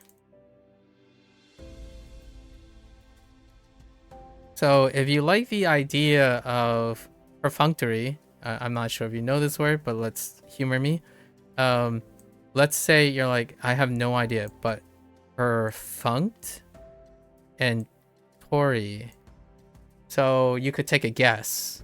And then you might not even know how to pronounce this word, right? You read this word for the first time, you're like, pair, funk, yeah, maybe like funk in function. And then tori, like in factory, right? Factory. And per, like in like perspective. If you're doing this already, these are some of the processes that you're doing in English. And that exists in Wanikani. So if someone was trying to sell you or recommend to you, all right, I see you use English and you have a great execution of English, you even type with punctuation, that would mean that some of the stuff that you can leverage in English may make Wanikani more of a recommendation, because Wanikani is also developed by a mixed group, an English Japanese acquisition group, and a lot of their mnemonics and stuff is predicated on the context that you are an English speaker. So if you had to recommend something that is based on someone's mindset and they like thinking things in English despite it being slower or more steps, Wanikani might be a recommendation based on that. Otherwise, you can have someone who takes up Wanikani if you want to know like a bad thing, like a bad match. Wanikani, if you advertise it to someone who say all Japanese all the time, which is the thing, all Japanese all the time, and then they're like, oh, but if you, kanji is, Wanikani is good for kanji, and then they use Wanikani, it's like, wait a minute, Wanikani is garbage. It's not all Japanese all the time, right? Because it's not. That's something that, and you might be thinking, well, they could suck it up and still learn kanji using Wanikani's methods. It's like, yes and no. The success rate is going to plummet, because if someone says all Japanese all the time, their habit is already is based on something very strong. That means that every time they go to use Wanikani, it will be a negative association, and that causes the success to plummet. And so you wouldn't if you were to recommend something, you would probably recommend something that is core to their habit. And for you, whenever you mention anime and manga, that's kind of where I was going off. I was going off of that. If you feeling that the most important thing that you're going to yearn for learning a language is the idea that Japanese is already part of your lifestyle, anything that possibly interferes with that lifestyle as a negative thing can be a deal breaker. And one of the things I wanted to highlight is have to take into consideration that Bunpro and Wanikani is not going to be part of your life until it gets associated with your process. And people found that when they learn to use Bunpro and they learn to use Wanikani, the whole idea of SRS and extracting stuff is great. So the next logical step they would do is they would use something called MAKU. It's not the only tool, but MAKU's purpose is they would take their anime or their native source and construct something like Bunpro and Wanikani's SRS, like using SRS. So then what happens is MAKU becomes far more successful, because now there's a bridge between doing what they learned here, which is new, and they might have grind through it or something like that, in rote, their habit, their temporary habit, and associate it with a strong habit, which is whatever they're reading, their manga and their anime. This bridges that.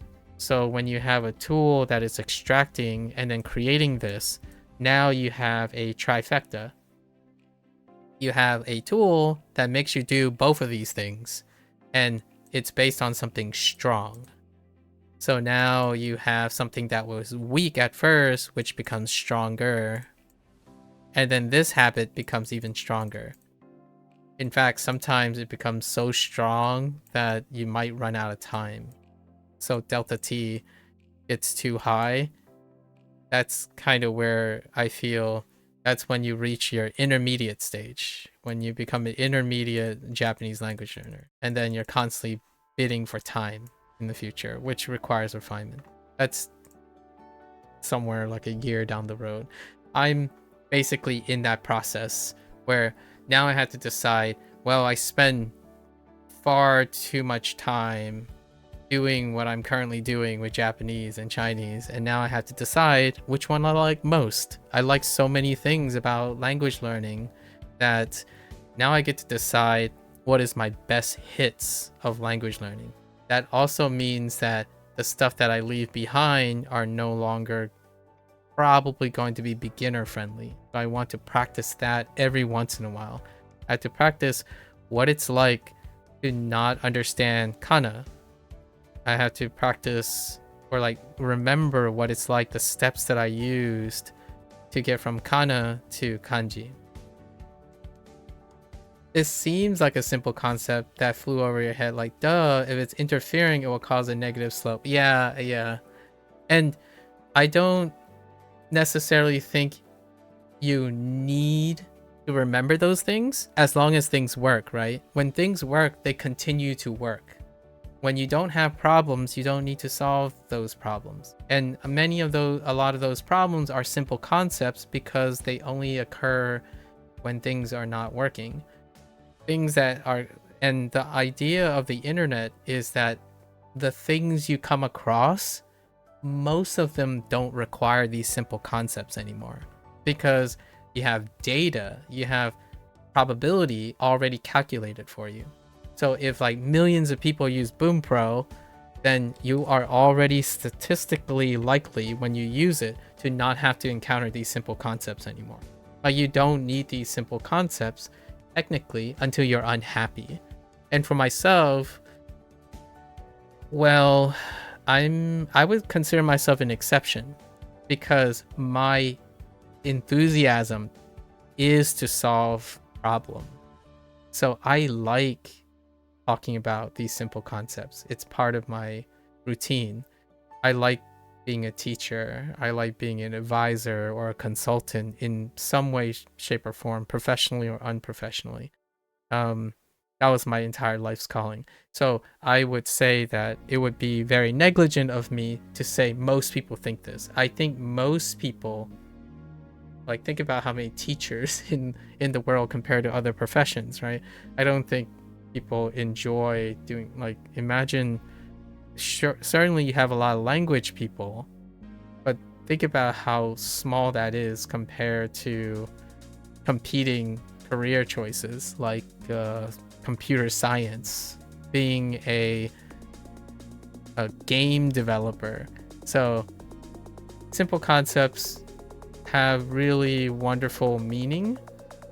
Practically, since they're so simple, you don't really necessarily have to think about them, right? You intuit them. So the idea of me explaining all of this is not because you can't intuit this, right? Like some people say, yeah, well, I already know that. It's like, that's good that you know that, or you feel it, or you vibe it, or something. I'm explaining it because there are people, whenever I run towards problems, not everyone has problems with these, but the people I talk to have problems with these things. Like your story about learning Korean and then suddenly learning Japanese and trying to find a way to satisfy your yearning for learning a language. So the key word is learning, right? The way you speak about learning a language, that is easily the most common starting point for my conversation with other people. I don't know what is it. I'm not advertising like, hey, guess what, guys? I like talking about people who have problems really liking learning a language, but constantly find a problem being consistent with it. I don't have like a sign that says that. However, it's usually the case. When someone asks, oh yeah, like I see you learning Japanese for like 400 days. By the way, these 400, like the 400 days with Wanikani, that's on top of like 300 days with Duolingo. Like, how do you keep consistent with Duolingo and learn something with Duolingo? It's not the greatest, and yet I still use it, right? that's all of this. The consistency thing, how you consistently learn regardless of the quality per se of the tool, is these simple concepts, right? I like discovering how other people think you should learn a language. So it's not the language itself that's keeping me motivated. It's what other people think is the right and wrong way to do something. So the simple concept is my habit that keeps me ever enthusiastic. Like, again, I would say 9 out of 10 times when someone comes and talks to me, I would ask them, so what is your history with language learning? And I would say 9 out of 10 times they would say, oh, I have tried learning a language before. At least once, if not twice. The average is twice. Someone has tried twice, maybe like 10 years ago if they're 30 years old, and then 5 years ago, 10 and 5 years ago, and then they're trying again. Maybe tools have changed since 5 years ago, since 10 years ago. And often when I talk about things, I talk about their habits. Like, okay, so what happened 10 years ago? Can you tell me if there's anything, like anything they remember? I don't even ask them, oh, what habits do you have? I simply want to see if they remember something. The thing that they remember will be close to their habit. Otherwise, it's not memorable. The things that you don't do now or like trigger, you're not going to remember them. So oftentimes I ask a blanketed question like, so what happened 10 years ago? Oh, you were learning Spanish. And what was the context like? And they would say something like high school. They were in school. So school is an obligation. So their habit is attaching obligation right now. So if you force this person, say like for your job, you need to learn Spanish, then you would want to do that. You would capitalize on obligation. And then a lot of times a 30-year-old would probably say 5 years ago. And then they would say, oh, you know, it was a hobby. And I was like on and off doing things. So this would double enforce that they need an obligation. They're still banking on obligation because when they say it's a hobby and they still did not commit to it, it's not the aspect of the hobby that's keeping them consistent. So even if they say, oh, I really like this and it's a hobby, but they're still inconsistent.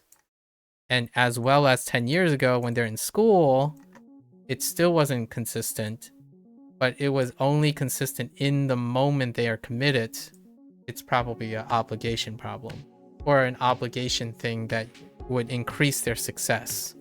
So oftentimes when someone goes to learn another language, which crocodile honestly is an example, you could attach it to family. Hobbies are stop and go because sometimes family comes in, or like other obligations like work, or even your general interest, right? If you say you just volunteer that you hobby swap quite often, then the goal now is try to come up with something that allows you to hobby swap while keeping all your hobbies associated. So now if your habit is, if you're saying you tend to hobby swap, how frequently do you hobby swap? Maybe like 5 months or something like that. And now you want to do something that keeps your hobby swapping and cycling. So this is what I like. That's what video games, a great example of a hobby swap is video games. Within the sphere of video games, it contains subunits of genre. So you could go from a shooter to a puzzle game to, I don't know, a Souls-like. These aren't necessarily equivalent, but in your mind, you might consider these as different hobbies, like speedrunning. I know these are subgenres and what, but in your mind, if they are compartmentalized and you're hobby swapping between them, you need something that unifies them. So you might want to invest in something bigger, like the act of maybe reviewing a video game. Because when you start to review a video game, this can create the foundation that will trigger all your memories for everything that is hobby swapping within something. So for language learning, you could see language learning as the bigger bubble. And Spanish is just one of the languages. Japanese, English. In fact, one of the tricks that I leverage personally, this is my anecdotal, so my personal share. English is the big thing, and English is within language learning, and language learning is within learning process. So no matter what I do, and then, you know, Japanese is in here, and actually it's even more complicated that I'm learning Japanese and Chinese, like reading and listening to Japanese. This is what the diagram looks like. So if you look at it, my strongest habit is on the outside. So no matter what I do in my day, I will always be rewarded by my strongest habit, which is talking about the learning process. So this right here, as I'm digressing and whatnot, is the most important thing in my life. This is my career. My career, unofficially, my unofficial career, because I'm not in an employment right now, in a professional thing. My unofficial career, the most important thing is associated with everything else. So no matter what I do, if I learn Japanese, if I learn Chinese, it's an opportunity to work on my learning process. If I'm using Japanese or Chinese, it's reminding me my English, which then I still have to do something with the learning process. If I'm talking about language learning, then it would involve talking about the learning process. So no matter what I do, I will always be able to see it as a benefit for my learning process. Everything and anything I do is always related and can be contextualized to the same broken record that I am unapologetically to learning process. And that's kind of how a habit formation happens. So these things in the middle, you can create more things, right? Like if you're, so yours would be, right now, maybe anime, and possibly music and anime is competing. And in order to make Japanese, like Bunpro, for example, in order to make Bunpro successful, you want to add Bunpro feeding off of related to anime and music. You can put Bunpro with just anime. It's still stronger than putting Bunpro out here, right? Like, you can still do it though. This would be lower success chance. I'm not saying it will fail. It has a lower success chance. That's what these are habit bubbles. So if you can put Bunpro ideally with anime and music, solid. The success will go up. Like, it will go up like gangbusters. If you can link it to anime, it'll still go up. If you can link it to music, it'll still go up. This in isolation means that you're going to have to change your lifestyle to accommodate it, which may not be the greatest. And you can use other different approaches, like what aspect of anime and music. Right now, this is the Japanese bubble. But there are other things you can do. What is your habit with anime? Like, do you like to listen most of the time? So you can make a laying for listening.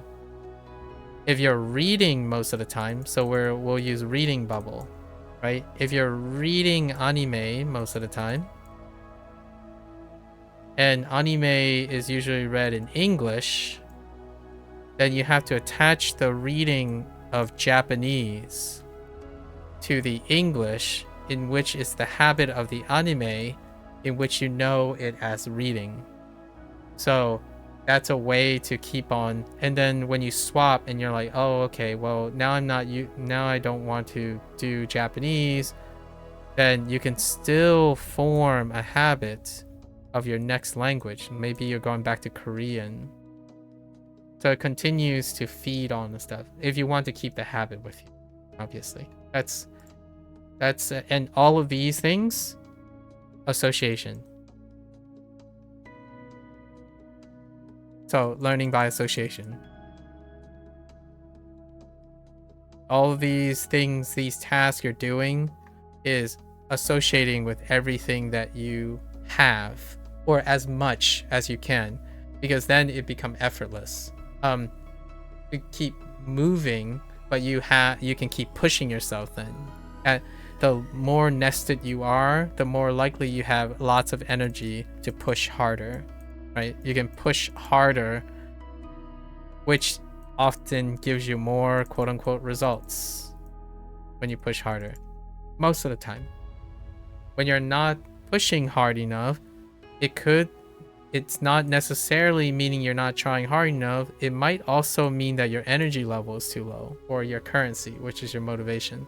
Sometimes the level of hardness, right? Like your concerns, hardness and easiness is often contextualized by your relative energy or your relative motivation. We'll use motivation.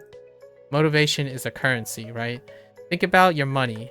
Say your bank account has 10K energy. You will feel a lot like you can do a lot more when you have 10K if you understand that sometimes you have 1K energy. So a person who has 1K energy versus 10K energy, if learning Japanese takes 100 currency, this person is going to feel like it's a lot harder than a person who has 10K energy. This will feel less hard. It's like it's harder to make a purchase when you have 10K in your bank and you're looking at a $1,000 monitor versus a $100 monitor. This is a harder purchase. You need more convincing, more research, more time. This is an easier purchase. So whenever someone thinks about hardness, I talk about this too, because people talk about, oh, am I too old? Is it too hard to learn Japanese? I heard that Japanese is the hardest for English speakers. And oftentimes they try to measure it based on like some sort of proficiency tests, right? Like results oriented. But for myself, I actually think, yes, this does factor quite a bit, but there's also this factor. I didn't think, the first thing I looked at when I looked at Japanese and Chinese is, okay, what are the things I have to do in order to link it with my habits? How strong are my habits? They are gangbusters. My learning process interest, right? Learning process interest provides like 100K in energy. And when I see Japanese, regardless of how hard people think, oh, English learners, based on their perspective, oh, it takes like 10K a day. It's like, dude, I'm banking 100K each day. So that means that it doesn't seem hard to me, right?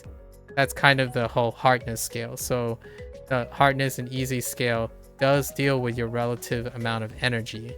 And your energy goes up if the things you're already doing, your habits that you're already doing, right, that are positive, is linked with it. It's your currency bank. If you're going to do it isolation, you want to make sure, right, that you have enough banked energy. And banked energy is not as renewable, which is basically two separate things. You're using your hobby, for example, of anime to pay for Bunpro. So these are the two relationships. Oftentimes, when people learn something, they use their existing hobby or habit to pay for the new thing they're doing. And if they don't provide enough payments, then this won't take hold. If you nestle your anime with your Bunpro, what happens is you also have a return on interest. So while you're learning Bunpro, it kind of feels like the same feeling as watching an anime. That means you're gaining money, you're gaining energy, while also spending energy. So anytime you go on Bunpro, you're like, oh man, my anime is gonna get better. My anime experience is better. Oh, you know what? Every time I read this word, it reminds me of this really cool anime about dungeons and cats. Sorry, I'm saying cats because that other guy talked about his their manga that they were reading. If the world didn't have cats, that's how I remember a manga, by the way, that they were talking about, because you and the other person is attached, and this is going to go longer. You are more likely to go longer and more successful. I think the vast majority of people rely on the model where you have a hobby and the hobby is giving you some sort of income and energy, and they're going to use it to pay to learn Japanese. And oftentimes over time, this savings, Japanese often takes more. So it takes 150k per day. And let's say your hobby is giving you 100k per day. And then you have a savings, like, you know, a stored savings of 100k. Right? So that means every day you're down 50k, and it will take away from your savings. At some point, this is going to go red, right? In 3 days, you're going to be minus 50k. What is this feeling? What does this mean? This is what the kids call burnout, or burning out. Burning out, the Gen Z term would be grind. And then once your deficit reaches a threshold of bankruptcy, so when you go bankrupt, maybe that's like minus 3,000k, then you are burned out. So you burn out. And we talk about this a lot. People talk about this when they say, oh, I'm grinding Bunpro, I'm grinding Wanikani. I'm not grinding Wanikani, I'm not grinding Bunpro. It's producing return on investment. So when I'm learning something, right, the learning process, and I'm using Wanikani, yes, I am spending money. So Wanikani, maybe like to study, you get, it's still 150k, right? Say my learning process only provides 100k, like the same scenario as the other. But because Wanikani is part of my learning process, it is also producing, let's say 60k. And now what happens? As I'm going, as I continue to go, I'm producing a net gain. This is what I used to call net positive lifestyle. So now instead of grinding, the word grinding, I'm profiting. Or a different word would be I'm investing. And my investment is producing a profit. It's producing a dividend. So now, the longer I go, the more and more passionate I become about it. If I keep going with Bunpro, day in and day out, I will have more and more to say. The next stranger is going to get an even more enthusiastic response from me. I don't get tired of it. I get more excited about it because I have more to say, more things to do, and so many more things to share. And you right now, Anuda, you are hearing the consequences of doing 2.5 years of daily, consistent, 6 to 7 hours a day language learning with the learning process. So I didn't get I didn't get less enthusiastic. I'm not like someone who's jaded and say, oh yeah, language learning is suffering. You gotta suffer through it so that you can finally reap your rewards. I'm like, every day it's a privilege. Like every day, if I have an opportunity to constantly talk about this, I will. This is most important. Anyways, thought I share that. Hopefully that you find your not like you don't have to look for the greatest slope. Specifically, not a negative one. Like, hopefully over time it'd be a positive one. Crocodile and I just met.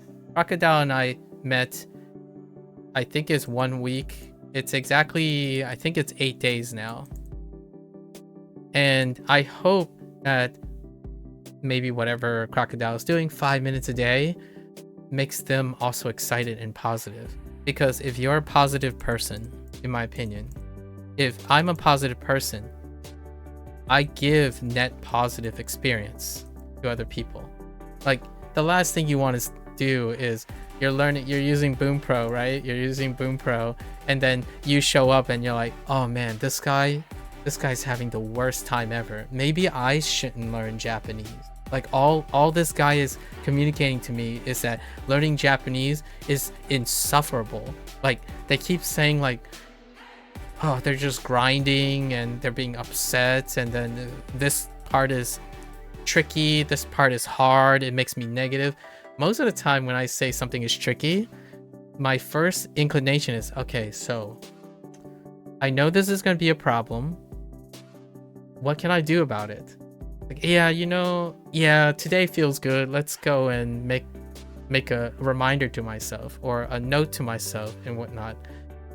That to me is, I hope that most people get to do that. Whenever they see something hard, they simply think, do I have enough time and energy to learn the thing? Because it doesn't matter like how or what's the best way, it's if you can do it. If you can do it, nothing's going to stop you, in my opinion. Nothing's going to stop you mentally. Obviously, there are other things like health and physical health. But in this case, you can't do something you can't do. Like, if you tell yourself you can't do, obviously. Anyways, yeah. All right. Now we're going to go back to this now. Okay, so while in class, the time period when a class or lesson is in session. So we have combination of Jugyo and Chu. Oh, I can show you some fun stuff. I love talking about this, so let me show you some fun stuff.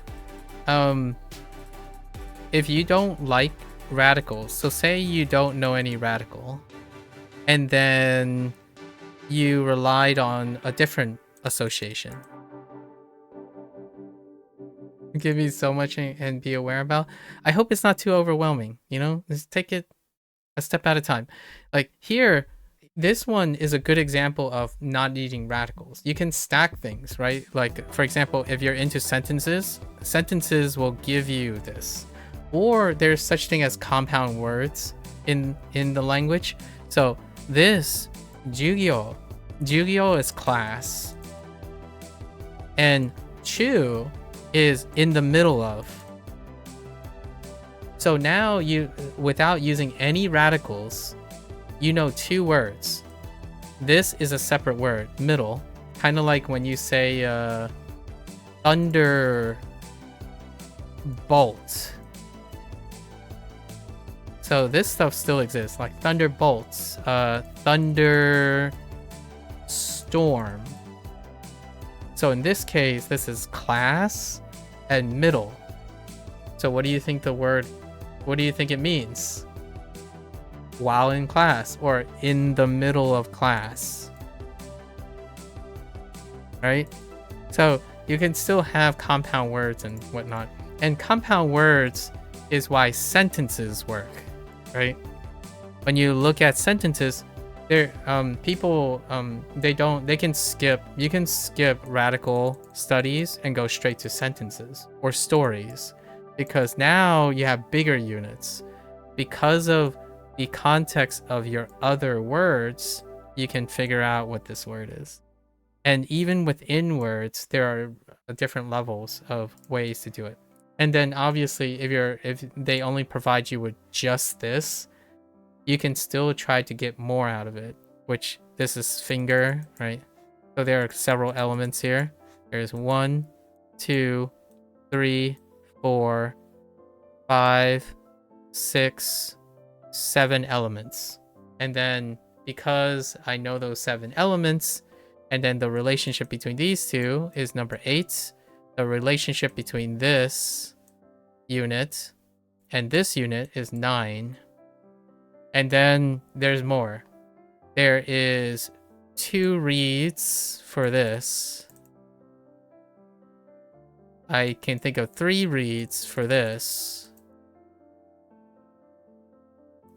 And 4 reads for this. And then there's more. I know all the Chinese reads.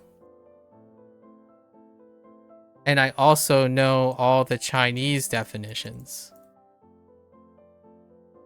And there's even more than that. I actually, because I use Hanzahiro, which also takes a radical approach, I know their versions of all of this. So there are at least, we're gonna take a, if I'm like way in the dark and I just try to sit there and think about everything I know about this, I would say there's at least 20 things that will get me back to whatever this means. And that's kind of the idea of association, right? How strong is your memory with this? Well, all these things I do on a daily basis, so I can choose to use them or not. That doesn't mean you have to use all of them.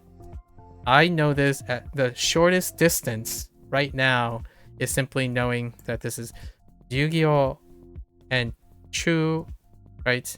And the reason why I know that is this is an Onyomi, and this is a Jukuko with Onyomi.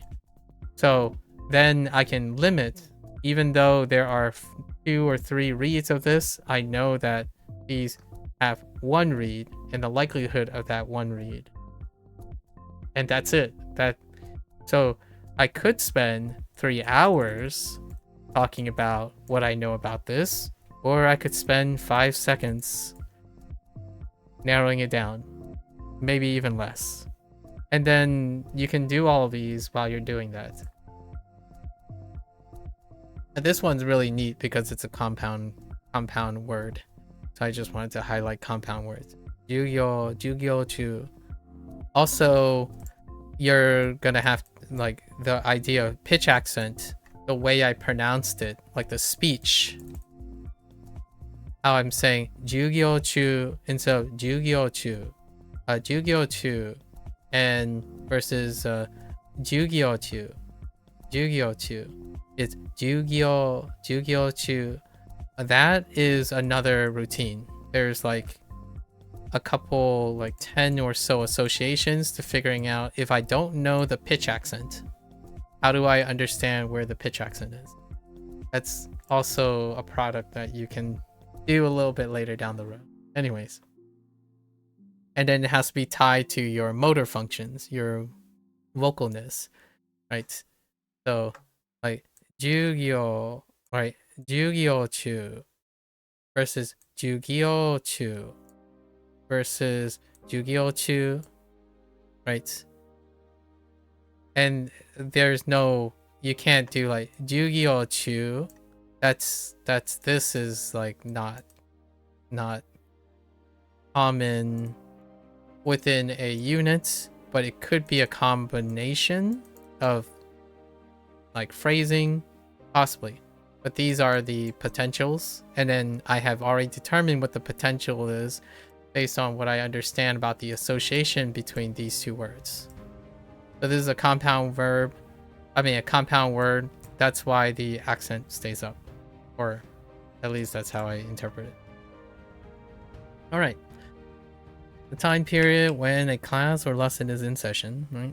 Okay, let's go to the next one. An event in which flames and heat consumes property, often causing damage and danger. So, Haji.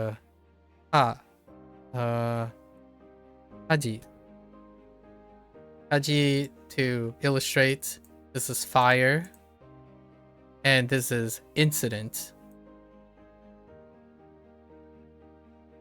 In this context, when fire is next to matter, it's an incident. So a fire incident, which is a fire. The activity of visiting places of interest and attraction for leisure or for seeing something. It's kanko. So to illustrate some more, this is view. And this is light or clear or made aware. All of these link up with view. So sightseeing is one of them. So when you go out to see, it might also be like going out to view light, things that are in the light, the sights, right? Or to make clear or visible. When you're going to see something, you see something more clearly when you actually see it. That type of thing. So sightseeing is a combination of those characters. All right. A broad term for a man who holds a job in a professional setting, often working at a desk and performing administrative tasks. They did not write a non-Japanese word. But in this case, this would be somewhat of a non-Japanese word, or is, and this is salaryman, right? Salaryman. A container with the wheels that is used for transporting clothes and personal belongings during travel, especially airline. So, suitcase. An adult female human being. So we would take, this one is a combination of the female character and the nature of something. So female nature, right? So josei, or birth, really. This also deals with a birth. So female life, birth. Right, so you're a female. It's the combination of those two. And I'm doing this in my head, and typically I don't vocalize it, but I'm trying to vocalize it for fun. I'm vocalizing it in my head because in order for me to write this in the future, right, when I have to write, oh, okay, so what does josei look like, right? I would think about those two characters. Those two characters create josei, and when you're learning kana for the first time, you're going to imagine that instead of saying seeing josei, you want to see jo, se.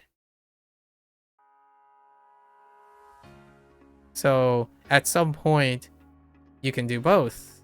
And whenever I say jose, I'm actually thinking this, and then thinking about the meaning of jose could possibly be, and it could be one of these two characters. It could be these two characters. And to define the character even further, you can use English or a Japanese phrase to tell you which one you're doing. So they're all connected together as best as I can for the time being. A region in Japan that indicates cities like Osaka, Kyoto, and Kobe are known for its distinct dialect. Oh, Kobe is part. Oh yeah, that's right. So Kansai.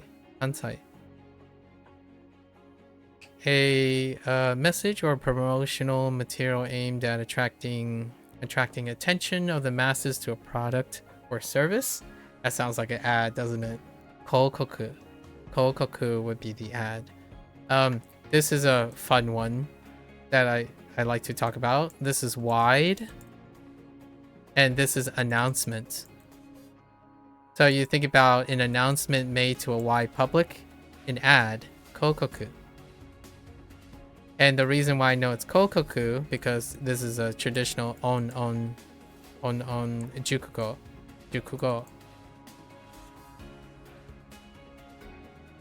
Alright.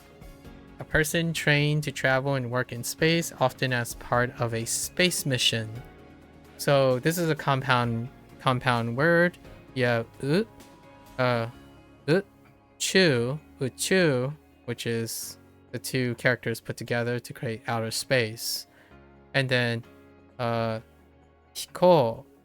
Hiko is to fly. And then shi is one of the terminators for a type of person. In this case, they use soldier. Sometimes it's a professional, sometimes it's a craftsman. There's various characters that elicit a profession. So then you combine them all together and you have ucho hikoshi, which is basically a person who flies into outer space. Astronaut. A specific period in history characterized by particular trends and events. A specific period. That doesn't quite... Oh, yeah, they're talking about a specific, but this is a term, a non-specific term for a specific period. So we have the two, ji, which also means time, and dai is a point or a thing. So when you have time period next to each other, you have period. So jidai. This one I wrote a mnemonic for myself just in case. A verb indicating the action of regularly traveling to a specific place, such as a school or workplace. So to commute, right? And then it's off to, but to requires that we have a scooter, ma, and this is how I wrote my mnemonic to encompass all the things that I was talking about. So we have a scooter. The reason why it's important to know the mnemonic is if you ever want to write the character, like for me, if I want to write the character, ma is doing a task with a scooter in a ka with u, right? So then you and u to get to yo.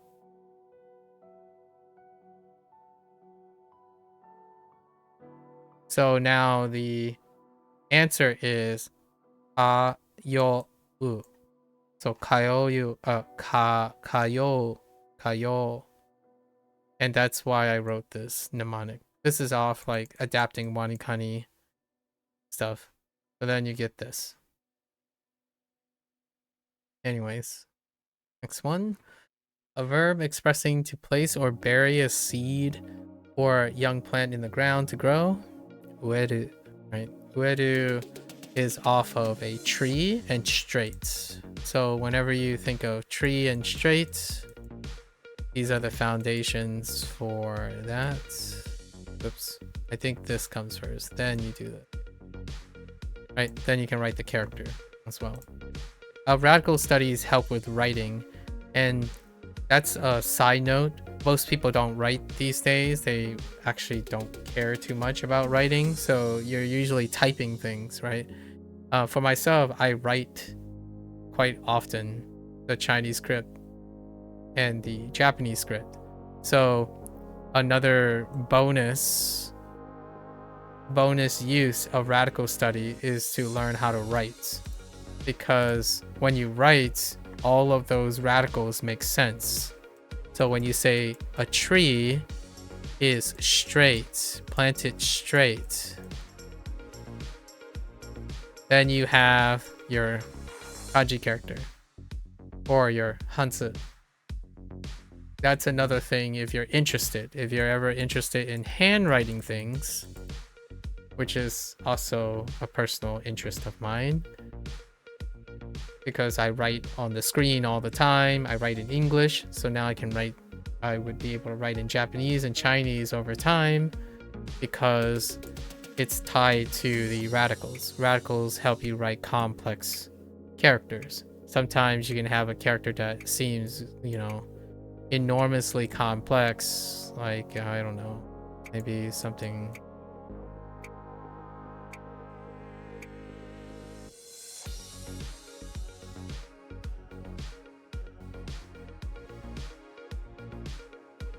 I'm not sure this one is a character, but it would be something, a combination with a bunch of radicals, and writing it is broken down, in my opinion, to radicals very conveniently, which can then be tied to your mnemonics. All right, so this one is ueru. A person or group that provides assistance or support. Oh, this one is really special. So I'm still working.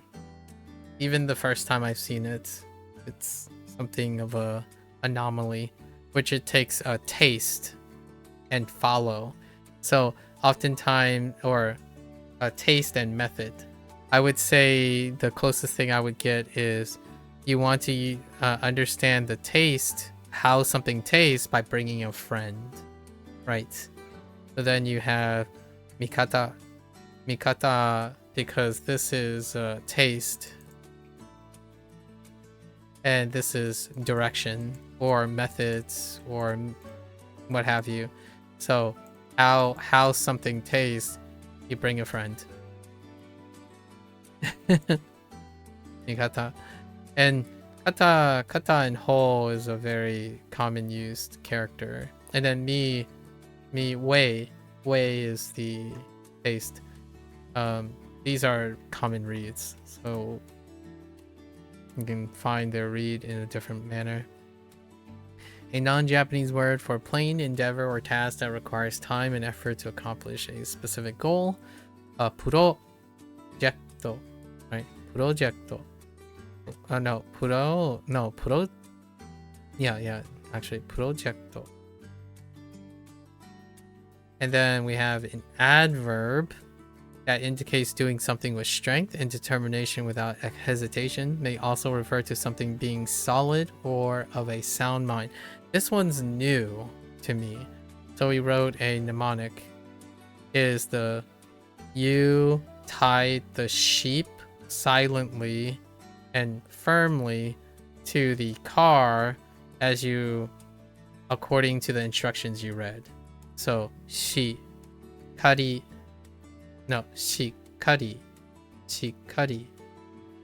is how I remember this. Objects or instructions used to perform a specific task or function. This would be a tool plus how to use it, or a method, or a road. So then you have dogu. Alright, let's go and review this. Okay. Let's put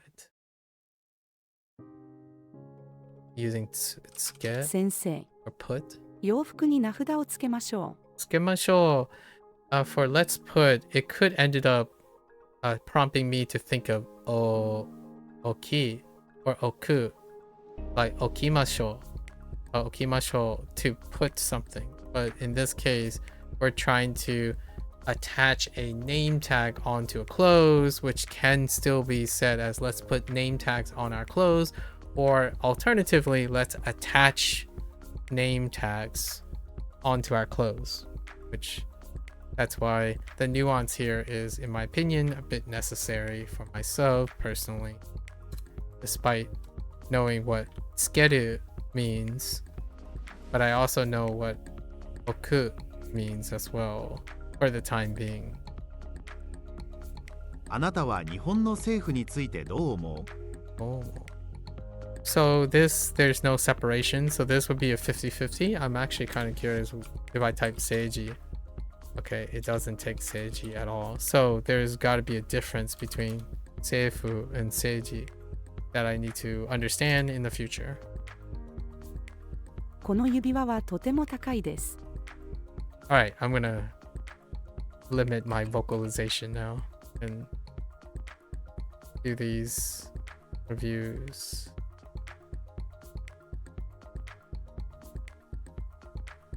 この作品の作者は誰ですか？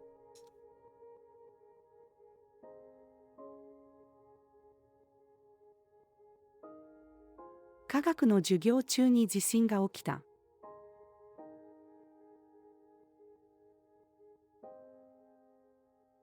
火事を見つける。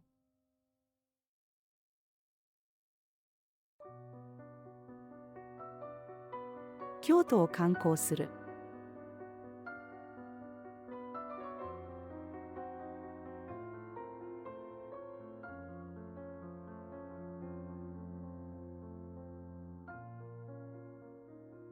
私の父はサラリーマンだ。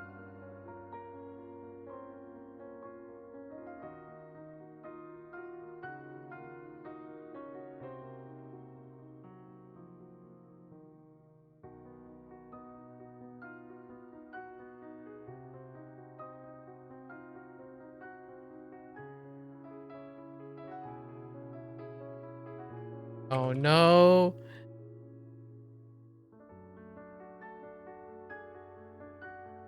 Oh no. Hang on. I don't know. Oh wait. Oh, I do know. このスーツケースは大きい This です。 case. Okay, it's fine. Panic ensued.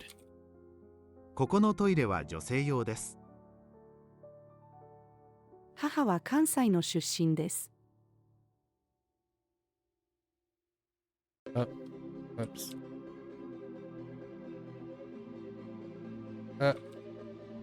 Type properly. 電車の中にはたくさんの広告があります。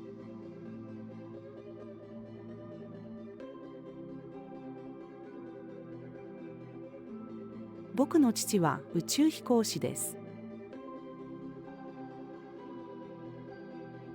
今は平和な時代だ。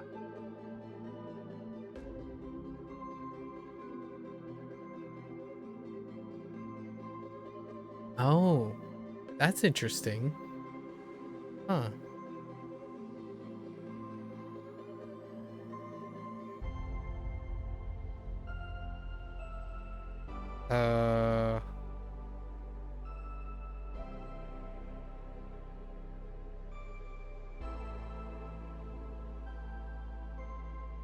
Oh, I forgot the あな cop. たは何を使って学校に通っていますか？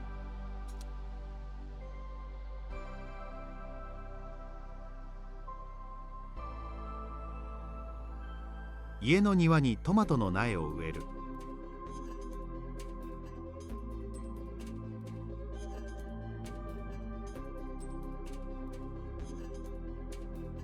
君は僕と彼女、どっちの味方なの？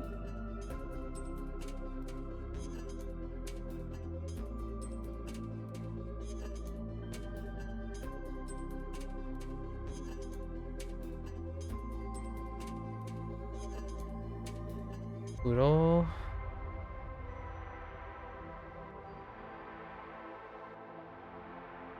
このプロジェクトのリーダーは誰ですか？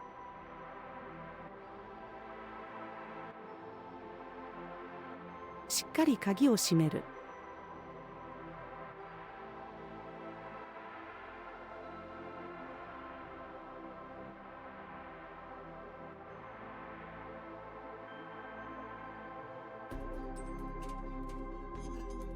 君はこの道具の使い方を知っているの？ Okie dokie.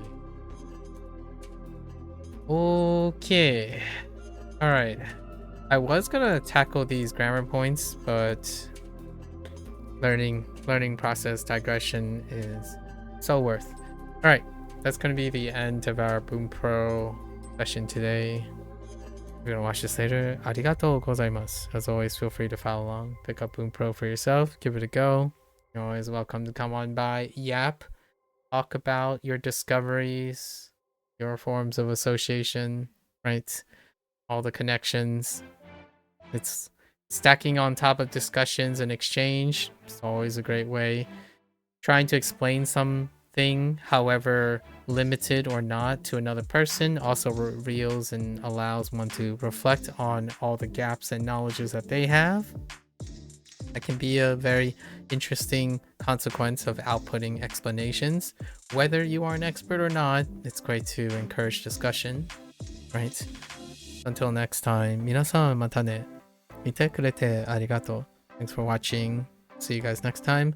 I'm gonna get up, stretch, walk around a little bit, and I'll be back for Wanikani. Thank you, thank you.